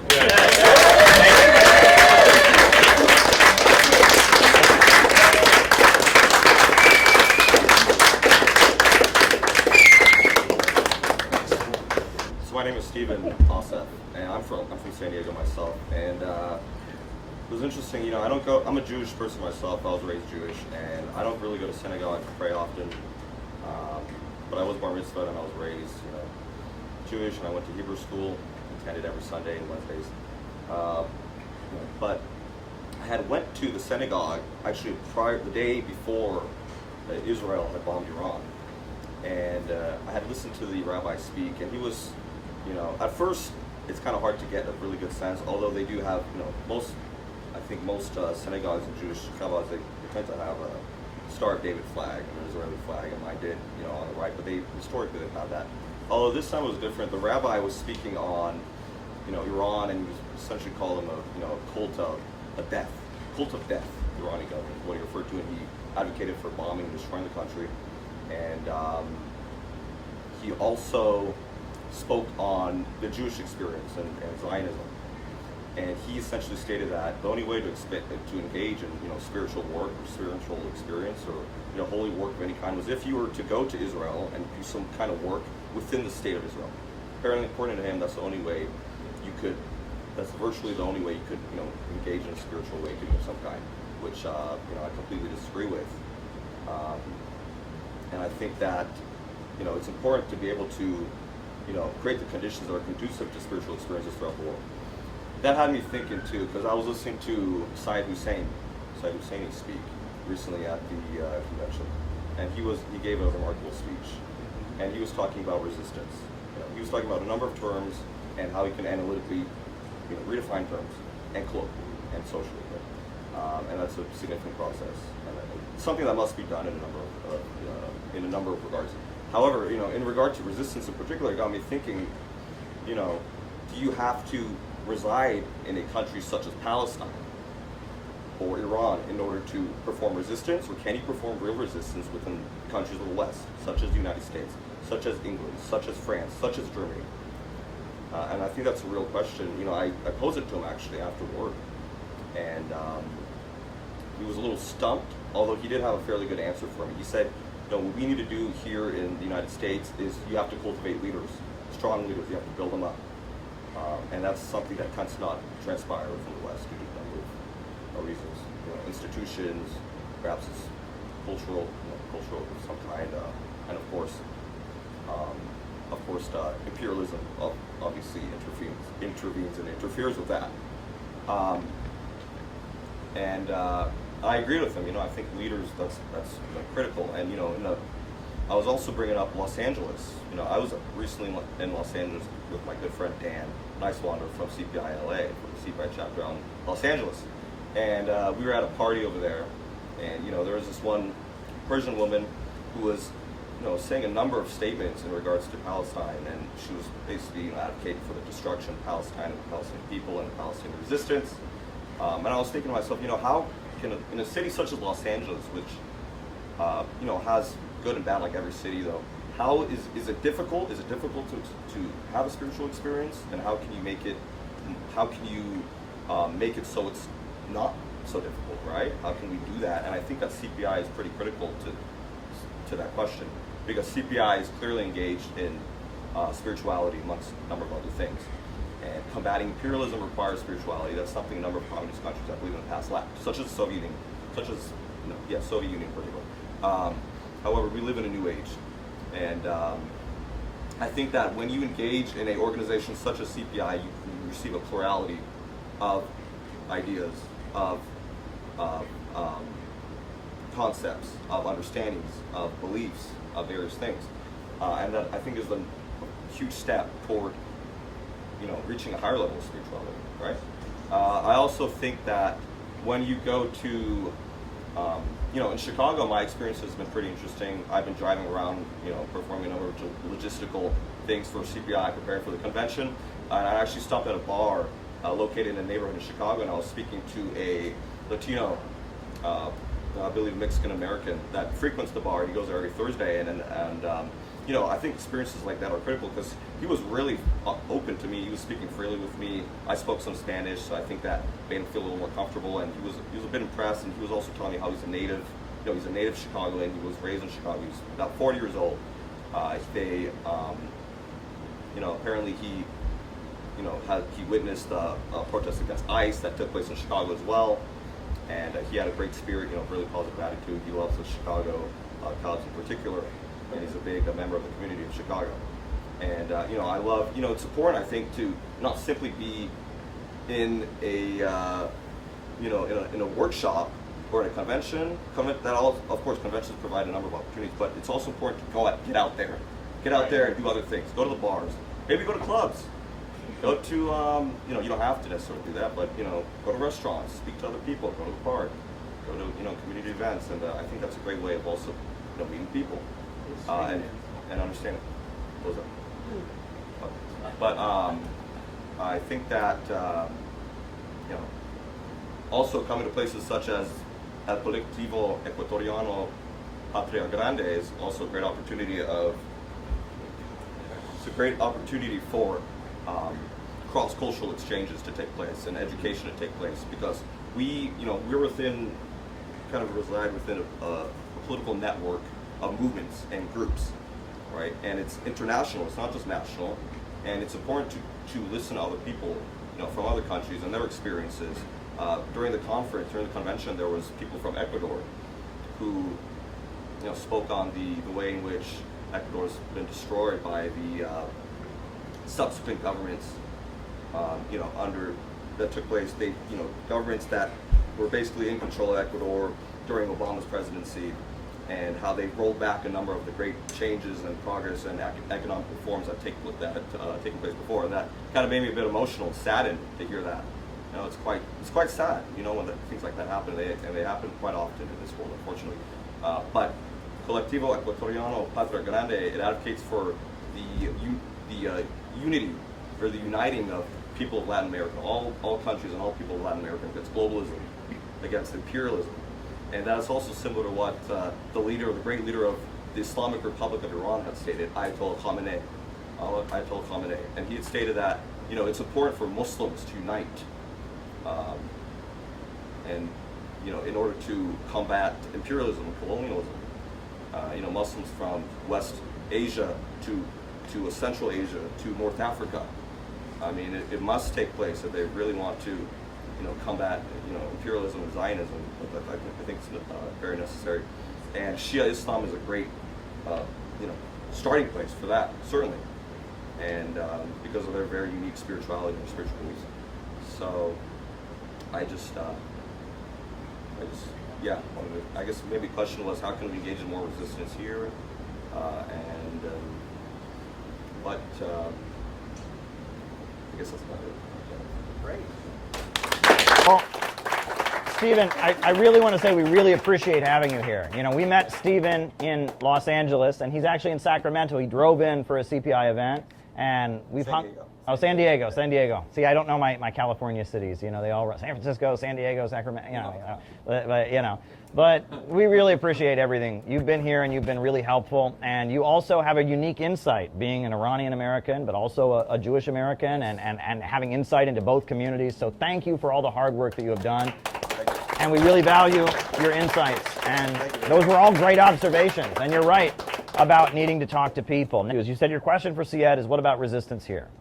Right? And that is where, you know, we take great inspiration from all the people around the world who struggle against imperialism, all of them. But there is a slight difference between us and them that does occasionally come up, right? Which is that the people in Iran, they're thinking about Iran. And they're thinking about Iran is getting bombed, Iran is under attack, and they're not thinking about the future of America, you know? When it comes to countries like China, countries like Russia, countries that are under the gun of imperialism, often because they're under so much threat, their attitude is, we don't care what happens in America as long as they get off our backs. And I can totally understand why they feel that way, and I respect that. But we have a different role to play because we live here in America, and that cannot be our attitude. And, you know, I talk to people in Russia, I talk to people in China, I talk to people in Iran and Venezuela, and a lot of time their attitude is there anyone making trouble in America? I don't care if they're right, I don't care if they're left, I don't care if they're violent, I don't care what, as long as they're making trouble, because we got to get the imperialists off our back. And they have a right to feel that way. We don't feel that way, right? And to be fair, President Xi Jinping, if you listen to him, he doesn't feel that way. He doesn't want America to fall. He wants America to become peaceful and part of a new world that is structured in prosperity and growth, where it's not antagonizing the developing countries. You know, and that there are moments where the way we act as people that are serious about building a new America free from imperialism, not, you know, burning it down for revenge in a cathartic way, but building a new America, and the way people around the world that are up against imperialism, just wanting anything to push back, there's moments where things are going to come up. A moment that came up, and there may be people who disagree with me about this even here, and that's fine, but, you know, there was a guy who to protest the bombing of Gaza, and he was somebody, I guess he would have been obligated as a military serviceman to go and participate in that. He went to a place and he lit himself on fire and killed himself. Well, you know, I understand why the Yemenis, you know, admired that. They say, look, anyone who raises awareness about that, we support. I understand why the Palestinians, a lot of Palestine Americans might have said that was a good thing to do. But as a responsible movement of people here in America, we can't be glorifying suicide, right? We can't be saying, oh yeah, that's great, people going and lighting themselves on fire.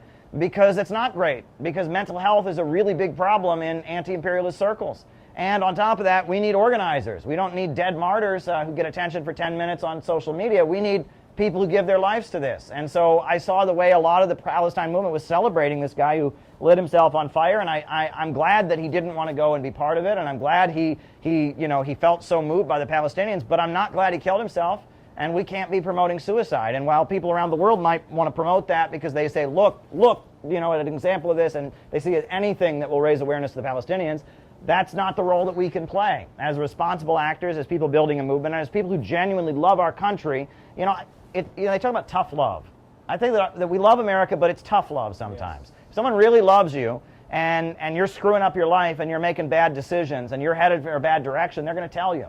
We love America enough to say that. We love America enough to say, you're on a bad road. You're on a bad road, and imperialism is going to lead to the death of this country.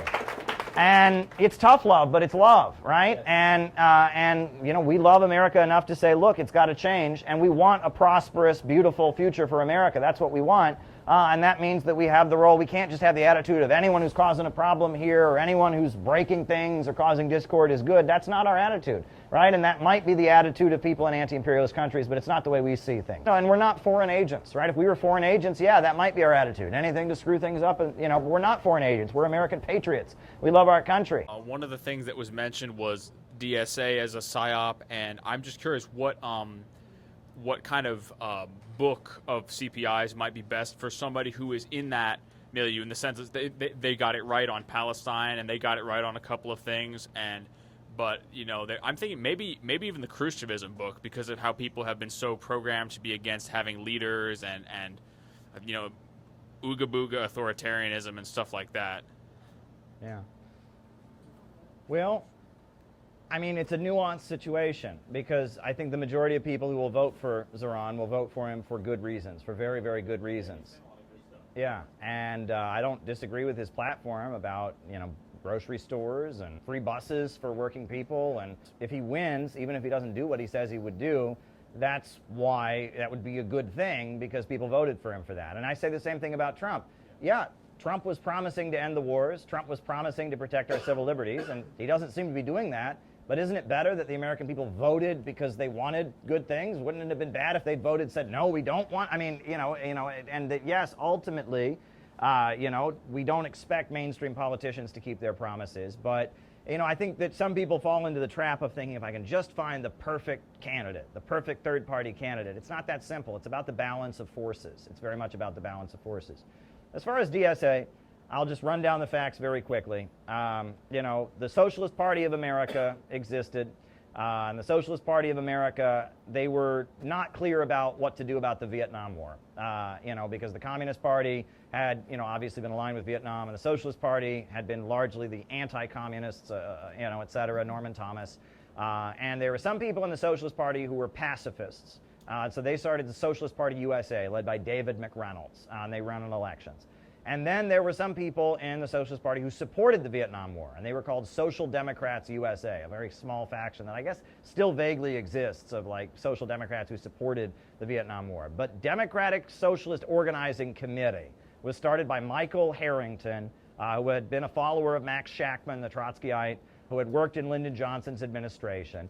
He worked with Irving Howe, who was a Trotskyite intellectual who'd written for the Congress for Cultural Freedom, and he was like the New York Times Book Review's token Marxist, who wrote articles about Marxism, condemning the anti-Vietnam War movement for being too radical, etc. Irving Howe and Max Shachtman's followers, Michael Harrington, Gloria Steinem, at that point was the voice of American feminism, who basically her career as an activist started working for the CIA. Well, exactly when did your own association with the CIA start, and in what fashion? Did they come to you, or did you go to them? In 1958, when I came home from India, I discussed with student leaders, past and present, many of them active with the National Student Association, this kind of small foundation to encourage Americans to go. They thought it was a good idea, too. I was then told by foundations and professors and friends that I should not do this, that I would get in trouble with the House Un-American Activities Committee, the American Legion, all of those 50s people. And I became convinced that it was impossible.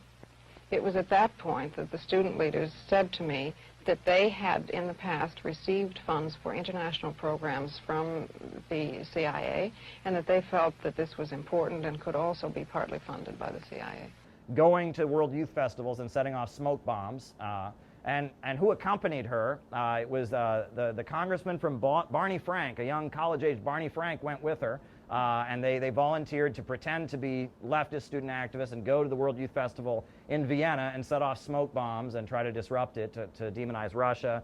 And Brzezinski went with them, and apparently he used his language skills, Polish and Russian, to incite fistfights between the Polish delegation and the Russian delegation. I mean, they were just sent to the World Youth Festival to make problems, basically. And that's how their career started. And then Gloria Steinem, after doing that, eventually, she says the CIA was very helpful to her. She brags about their role, setting her up as the voice of American feminism.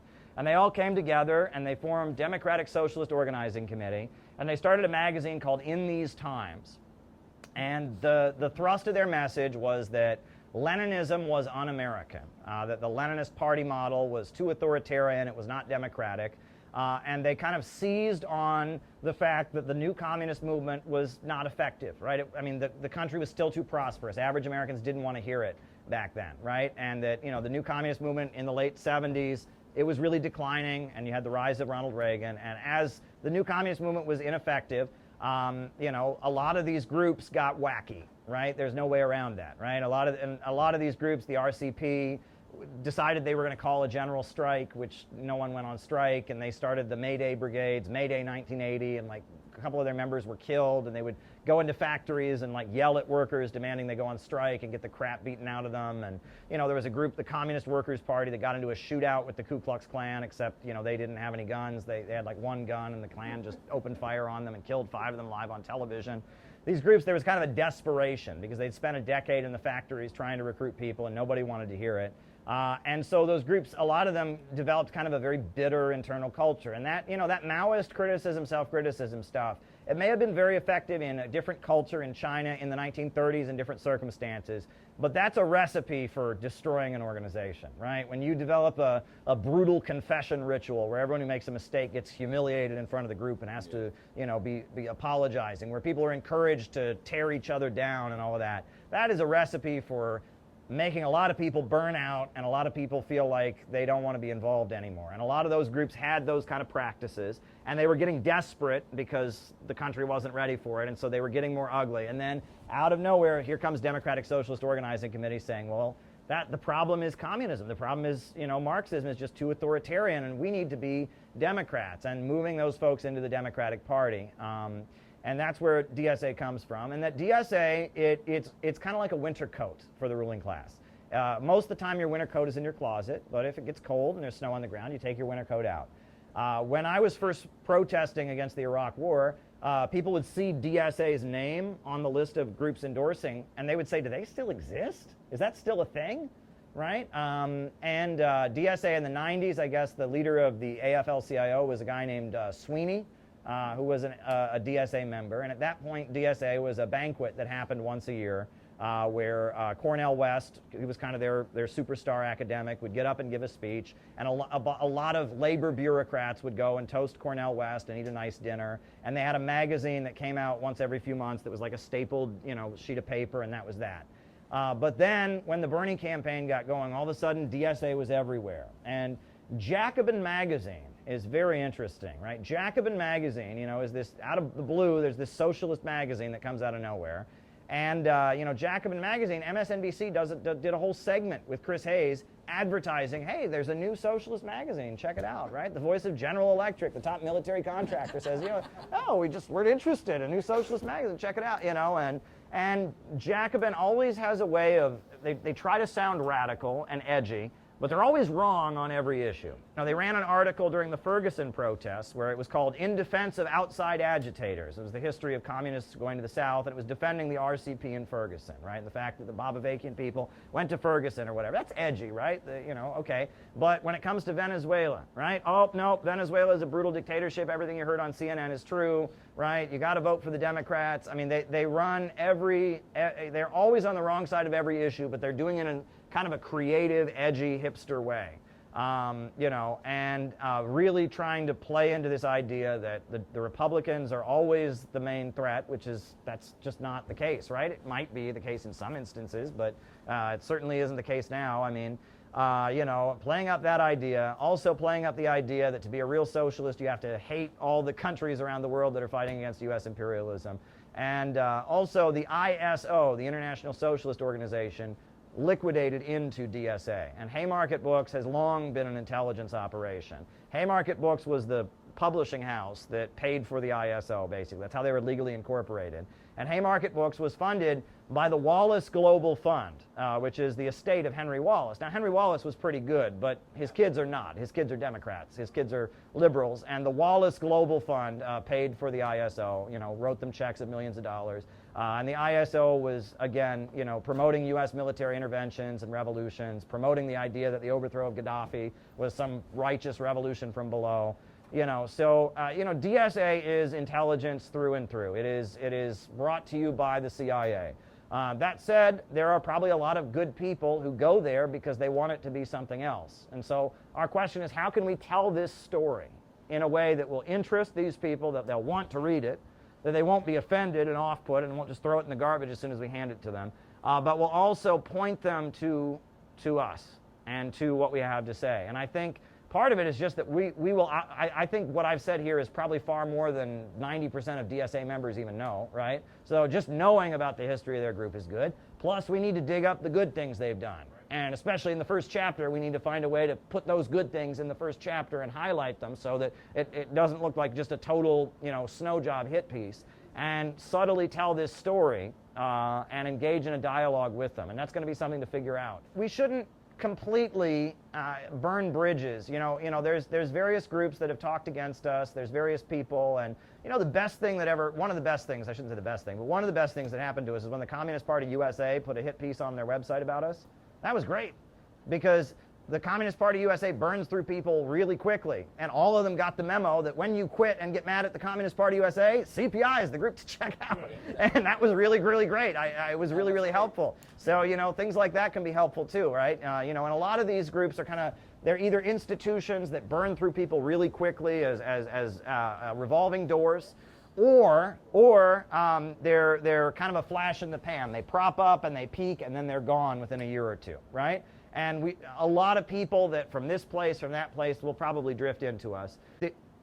Communism since the 1960s for young people has been a college phase, right? It's something you're supposed to do for 2 years in college.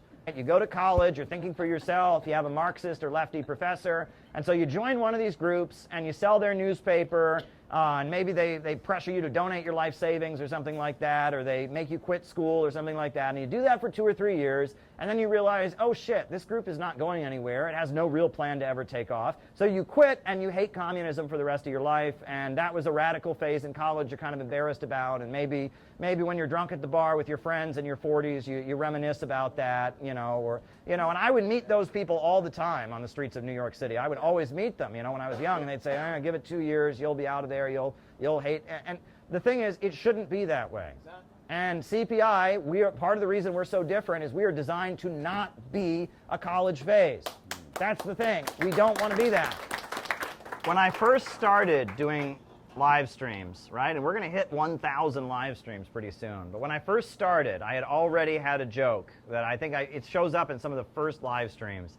And it's a joke that I used at the time we were still identifying as communists, and it was a joke that I made about the communist movement. So I'm going to tell the joke, right? I might as well. And the joke goes like this: there's a lawyer, a wealthy lawyer, who has a dream, and in the dream, something he believes to be the voice of God tells him, hire a communist to work at your law firm. So he awakens from his dream and he says, all right, I'm going to hire a communist to file the papers at my law firm. So he goes to the headquarters of the Communist Party USA and he says, hey, I'm looking for somebody, and they hire somebody from the Communist Party USA to file the papers. So he takes him to his office and he shows him the papers. He says, all right, file the papers. And he goes away and he comes back and the guy's sitting there and the papers are not filed. And he says, why are the papers not filed? And the guy says, Donald Trump is in the White House, and the Republicans control Congress. Maybe if we can have another midterm election and the Democrats get control of Congress, maybe then we can start to maybe talk about filing the papers. But right now, we got to defeat the right wing. I can't do it. And the guy looks at him and says, okay, this is so stupid. So then he goes to Columbia University or some university, sees a couple, a Maoist and a Trotskyite, and he says, all right, these guys look like real communists. They'll file my papers. Takes them to his office, right, and shows them the papers, says, go ahead and file them. Goes away, comes back. At the end of the day, they're not there, but some of the papers are missing. And he says, what's going on? And he goes downstairs, and the guys have his papers, and they're trying to sell them to everybody. And they're selling them for $2, get a copy. And he's like, we're trying to sell your. He said, I don't want you to sell my papers. I want you to file my papers. So then he goes and he finds somebody from the Party for Socialism and Liberation. He says, these guys seem like real communists. They'll file my papers. So he hires the person, right? And he shows them the papers and says, file the papers, goes away, comes back at the end of the day. All the papers are still there, not filed. But there's a leaflet sitting on the desk. It says, rally in Times Square to file the papers. And he's like, oh, shit. Oh, man. And he goes to Times Square, and there's about 15 people there with signs that say, file the papers. And they're chanting, file the papers. File the papers. And a Palestine activist gets up and says, the fight to file the papers is also the fight for Palestine. And everyone goes, yay! And he says, and a trans person gets up, the fight of the transgender movement is also the fight to file the papers. And everyone says, yay! And the lawyer walks over and he says, what is wrong with you communists? What is wrong with you? I just need someone to file my papers. And the PSL person looks at them and says, excuse me, You can't compare me to all those other groups. They just talked about filing the papers. I'm the one who actually did something. So there you go. I've been using that joke for years. So, yeah. Just one thing. It'll be, if you want to be cheeky about it, make yourself up a placard with file the papers and, and honestly turn up to one of their rallies. Yeah, file the papers and see what happens. Ask me about filing papers, and then you talk to them about innovation. Yeah, that's right. I just have one question. What did the anarchists do? Oh, that's a good question. Did they like? They dumpster dive for more paper. Yeah, they dumpster dive. Just wondering. That's all. That was the best description of the American left I've ever heard. Okay. Well, there you go. In the 21st century. Yeah. Well, we've seen it all up close. So. Mike, I come from a military family. My dad was in the Army for 20 years. Rest in peace, Dad. My grandpa, he was in the Army for over 20 years. My mom served in the military, in the Army as well, for several years. And as a young man, I kind of idolized the military, as a lot of young men do. And I used to watch these, they were kind of reality TV shows for the military, and one was showing the process of Navy SEAL candidates who wanted to go through school and become Navy SEALs. And one episode that really stuck out to me was when they took the candidates to this pool. For one, they said this one test was one that a lot of candidates failed on. And I thought, man, that must be really physically strenuous. But actually they took them to the pool, and the test was they would take them down to the bottom of the pool with the oxygen tank. And the instructor would try to kind of mess with the oxygen. So he would rip the oxygen feed out their mouth. They would tie it around their neck maybe. They would do all kinds of crazy stuff. They would turn off the oxygen tank. And this test was meant to measure the candidate's ability to not panic. And because if you panic, you can put yourself and others in danger in a combat situation. And so this reminds me of CPI because CPI doesn't panic. CPI goes out on a limb in many ways. You know, we do things that a lot of people don't do. We have views that that would be in the mainstream if people understood them, but many people don't. Caleb was talking about destructive stage of accumulation, destructive accumulation in capitalism. The division in the ruling class, the process of overproduction that leads to poverty amid abundance. And it would be really easy to be persuaded or moved on these ideas, since we live in an environment that maybe that isn't so friendly to these ideas. But CPI doesn't panic, and we're confident in what we believe on our core ideas, but we also have a lot of disagreements and a lot of good discussion. And I've really had a lot of good times here this week, meeting all of you guys and getting to know you. And we've had a lot of wide-ranging discussions that a lot of people disagree on. Of course, on our core ideas, we don't. We need a government of action to fight for working families. Yeah. And we are anti-imperialists. But, you know, besides that, we have so much disagreements and friendly disagreements, and we don't panic. You know, we don't throw a fit, we don't get mad, we don't quit. And so I've just really been admired. I've been inspired, and I admire CPI in that regard. So, yeah, I guess that's all I wanted to say. Thank you. We've been realizing there are no shortcuts, there are no get-rich-quick schemes, and that we're playing a long game.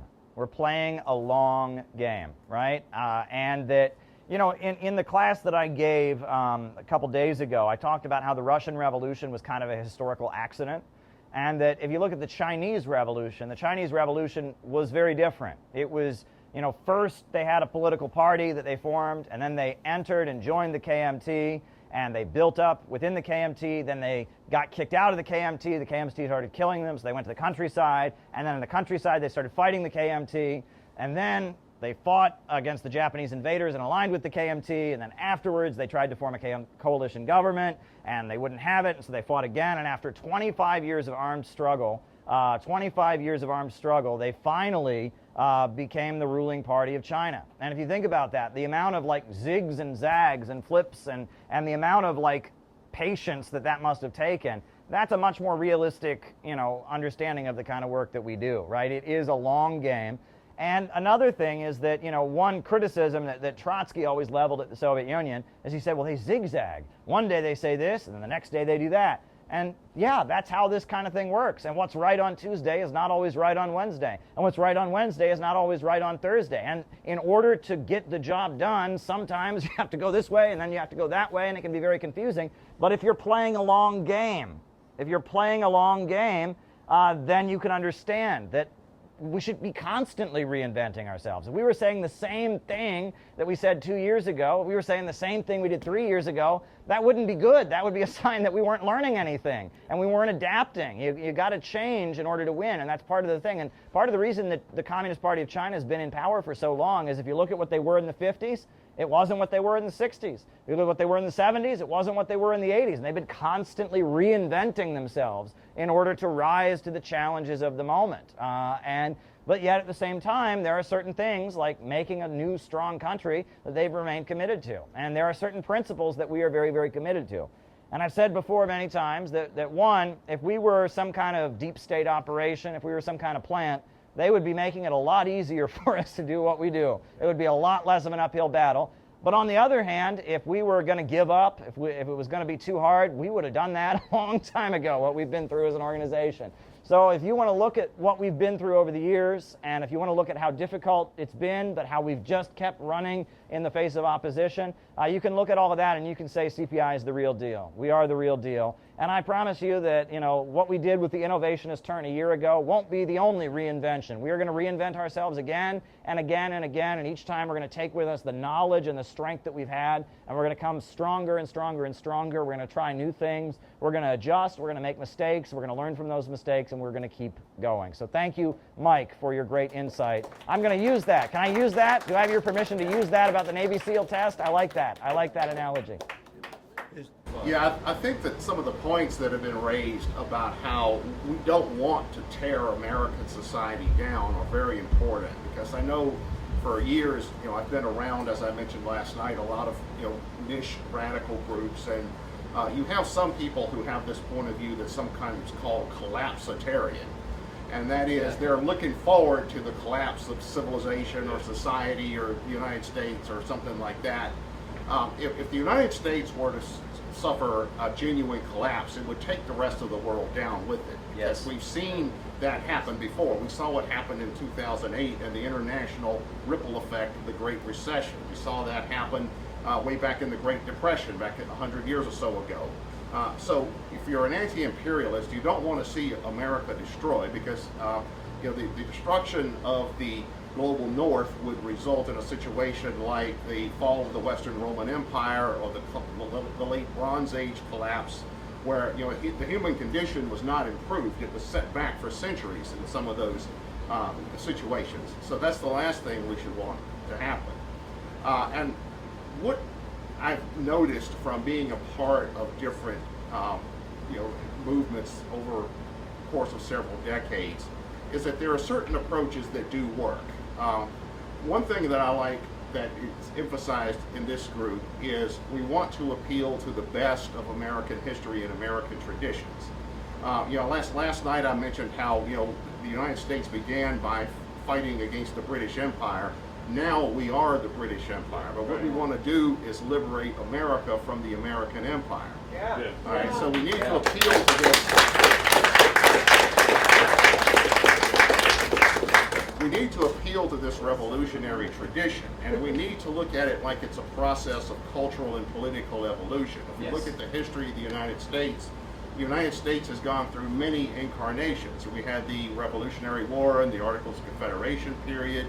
We had the Jacksonian era, we had the antebellum period, we had the abolition movement, we had the Civil War, we had the Gilded Age, we had the historic labor movement, we had the Great Depression and the New Deal, we had first we had segregation, then we had the civil rights movement. So we see that there's an evolutionary process where American culture and society and politics changes over time. It doesn't remain static. Like this idea that was common in some circles at one point, well, love it or leave it. No, that's not how it works.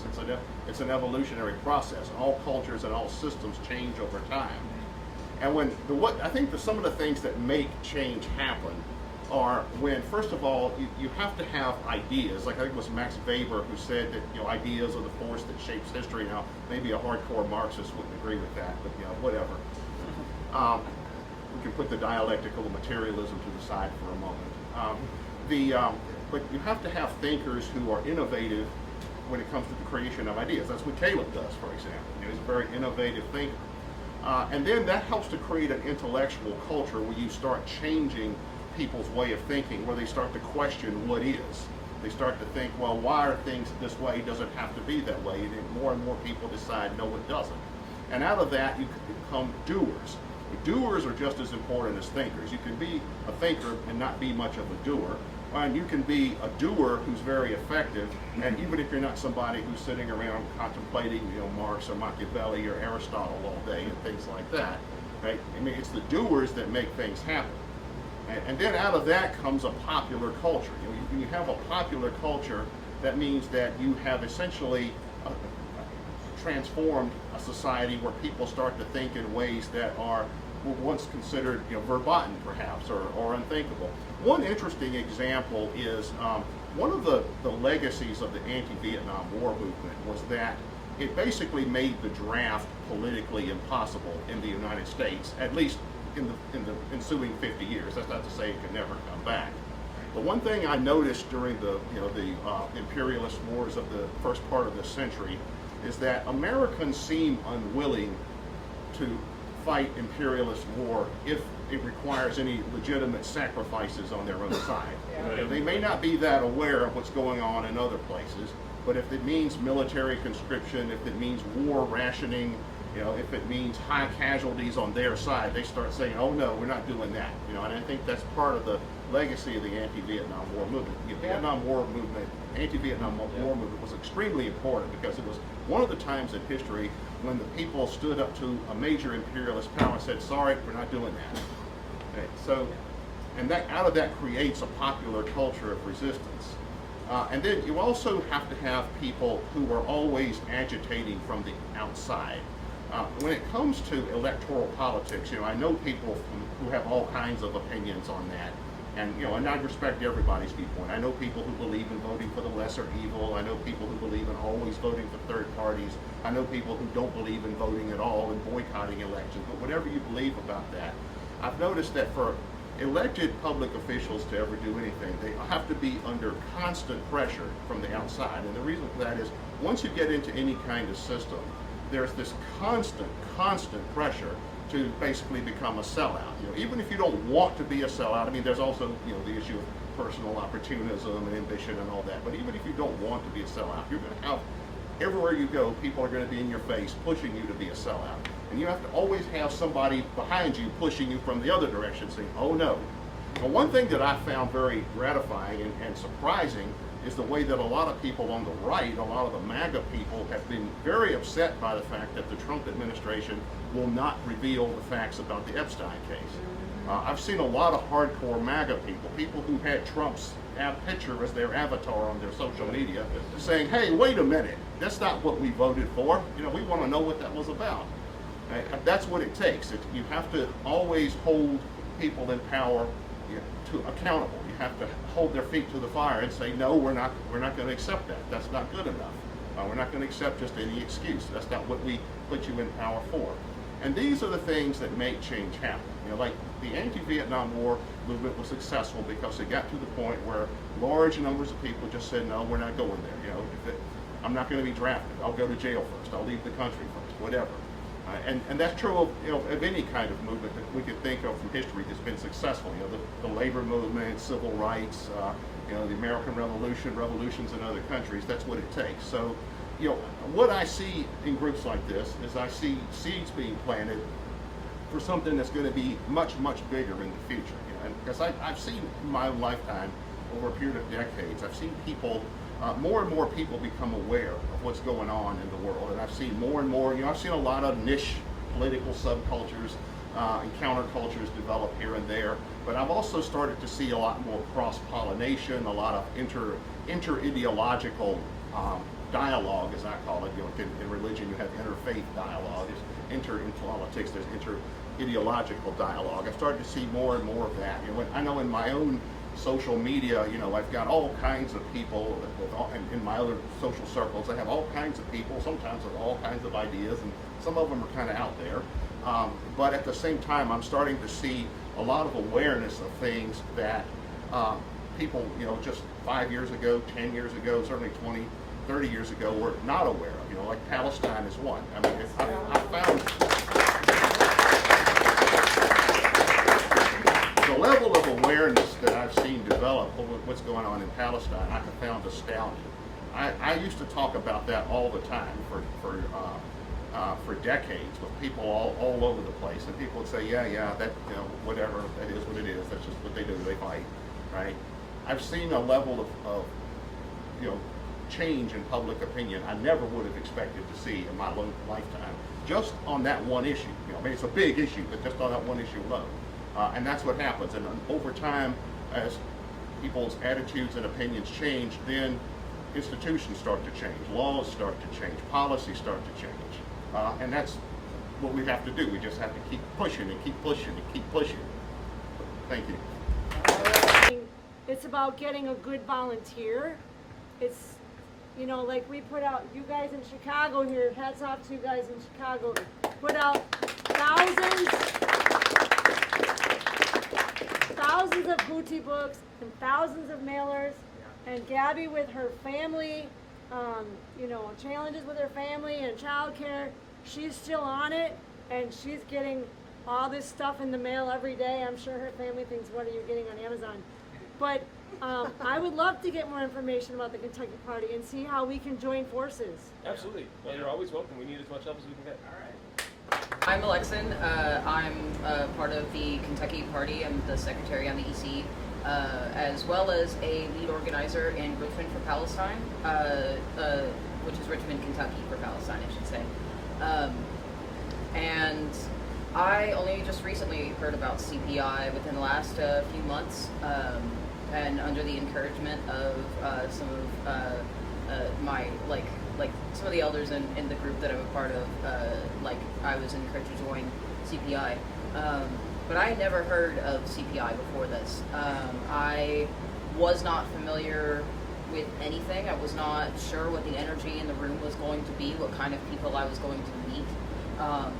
And the last day that I've been here meeting everybody, I have been, well, first I was a little unsure, scared, because, one of the first things I see when I walk in is somebody walking with a MAGA hat, and that doesn't make me personally feel comfortable. And but of course I ask around hey, what is this person about? Why is this person here? Why did they feel safe here? Why should I feel safe here? Kind of learning the environment. And of course, on the opposite end, I'm seeing people from all kinds of places, from marginalized groups, being given, amazing chances to speak about what they're doing, and they're feeling comfortable in the room.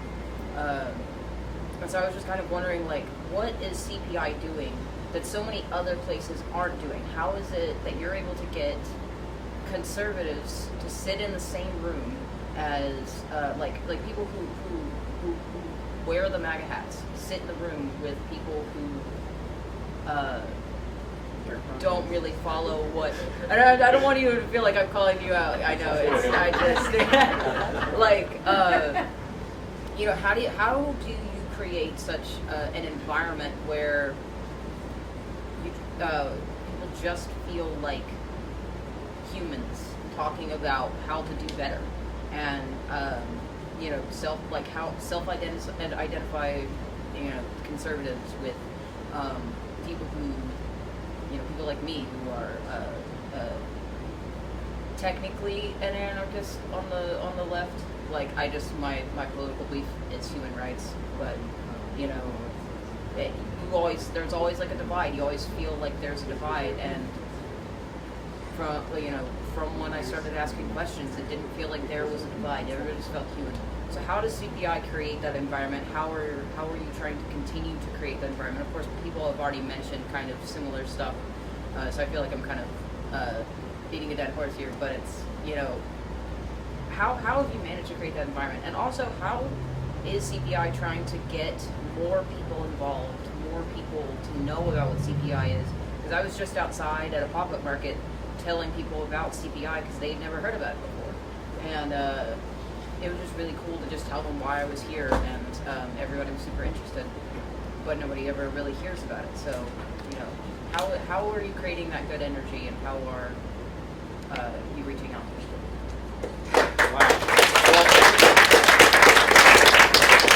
Alexis, I want to tell you, first of all, I want to thank you for being brave enough to come here, really, because I am somebody who has worked in Russian media. I am somebody who's met the Russian president. I've also met multiple Iranian presidents, had a sit down with one of them. And the deep state really doesn't want people to give CPI a chance. And one of the main things that they've done is they've created a lot of social media nonsense to convince you that all we do is talk about hatred for people of marginalized communities, and that we're some kind of far right fascist burning organization. And we're not that. But if you just Googled us, unfortunately, the deep state has worked very, very hard to create that impression. We had a workshop in Minneapolis, and there were a bunch of people outside protesting us who had no idea what we were really about. So thank you for being brave enough to come here and see this for yourself. And also, you mentioned the reason you're here is because you knew people. And that's how we're going to reach out to people and bring people. The internet was another one of those training wheels. For a while, the YouTube channel was growing, and we were able to bring people in that way, and then the deep state caught up with it and made sure that we weren't going to be able to do that. But you asked how it is that we're able to get people of different perspectives together. And the main thing has been that on a lot of issues, we're neutral, right? We're neutral. There are people in our organization who identify as queer and LGBT, and there are people in our organization that religiously their personal belief is that they don't believe in that kind of thing.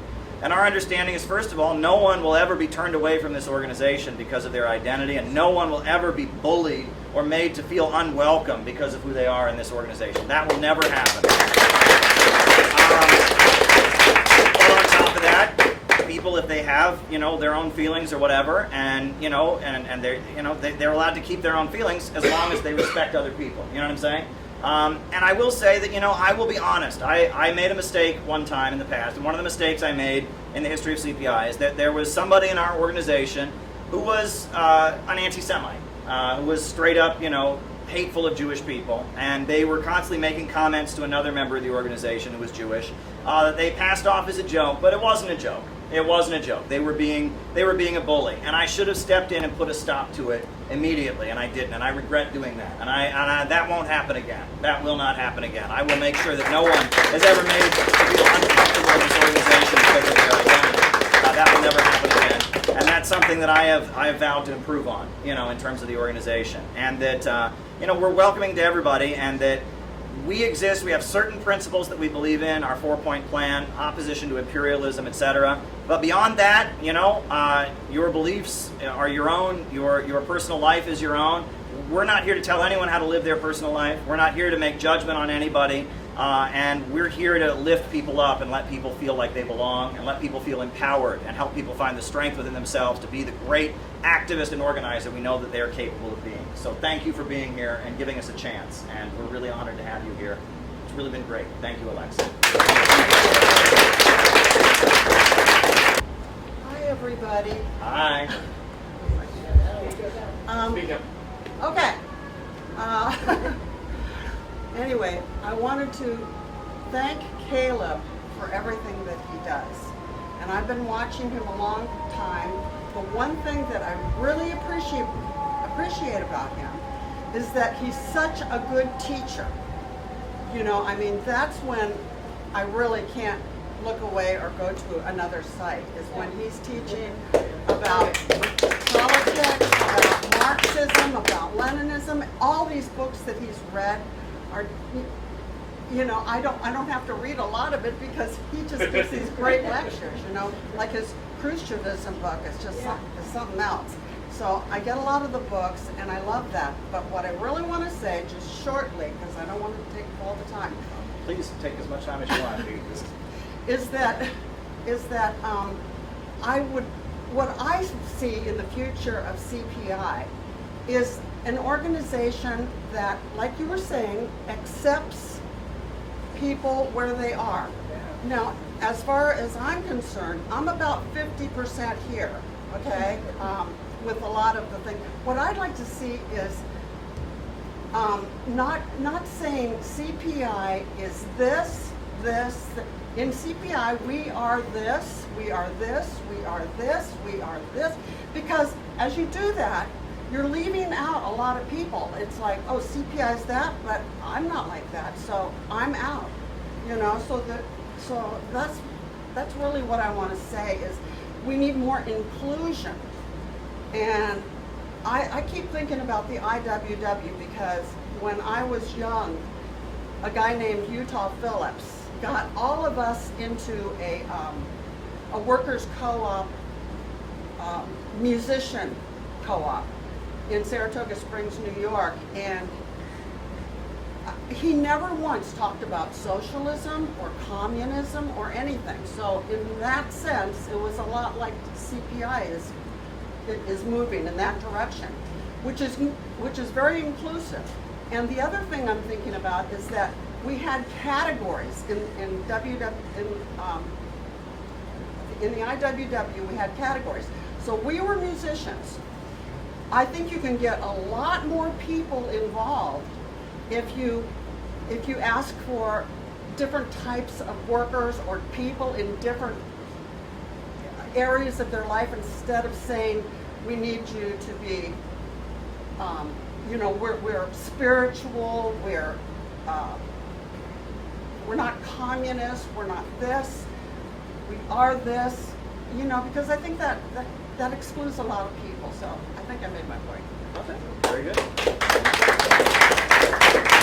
One thing that really shook me to the core was my son had recently turned 18 and the Ukraine war was in full swing, and I saw a kid in Ukraine, a blonde-haired, blue-eyed kid in Ukraine that looked the spitting image of my son. And I thought, my God, this freaking president of ours is going to draft my kid and send him to a Nazi camp.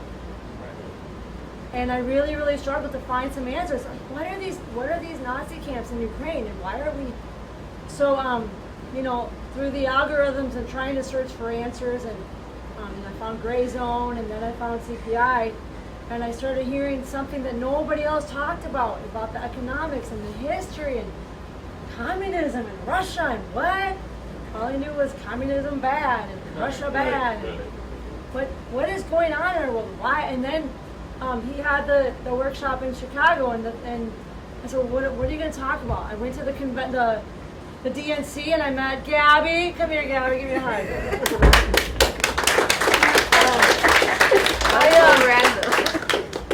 I hooked up with Gabby at the Mexican Art Museum. She was passing out Kamala books. Yeah. And, oh wow. Yeah, and you know, half my family is Mexican. So we connected. We speak Spanish together sometimes, and I'm actively pursuing her to chat with me about things. So I really appreciate Caleb's educational focus, and the focus of the Chicago workshop after the DNC convention is, why are they taking us to war? I'm like, they want to sell weapons. Why else? But there's more to it. It's all this imperialism and the bankers and the corporations. And so Gabby and I talked a lot about that, about Mexico. What's really going on? This looks good, but is it really real? So we're still trying to figure out what's going on in Mexico. And I want to give a shout out to all of you for helping me through this convention. Appreciate that. Thank you, Stephen and Deha, for giving me your constructive criticism, because it really made everything a lot better. So thank you for that.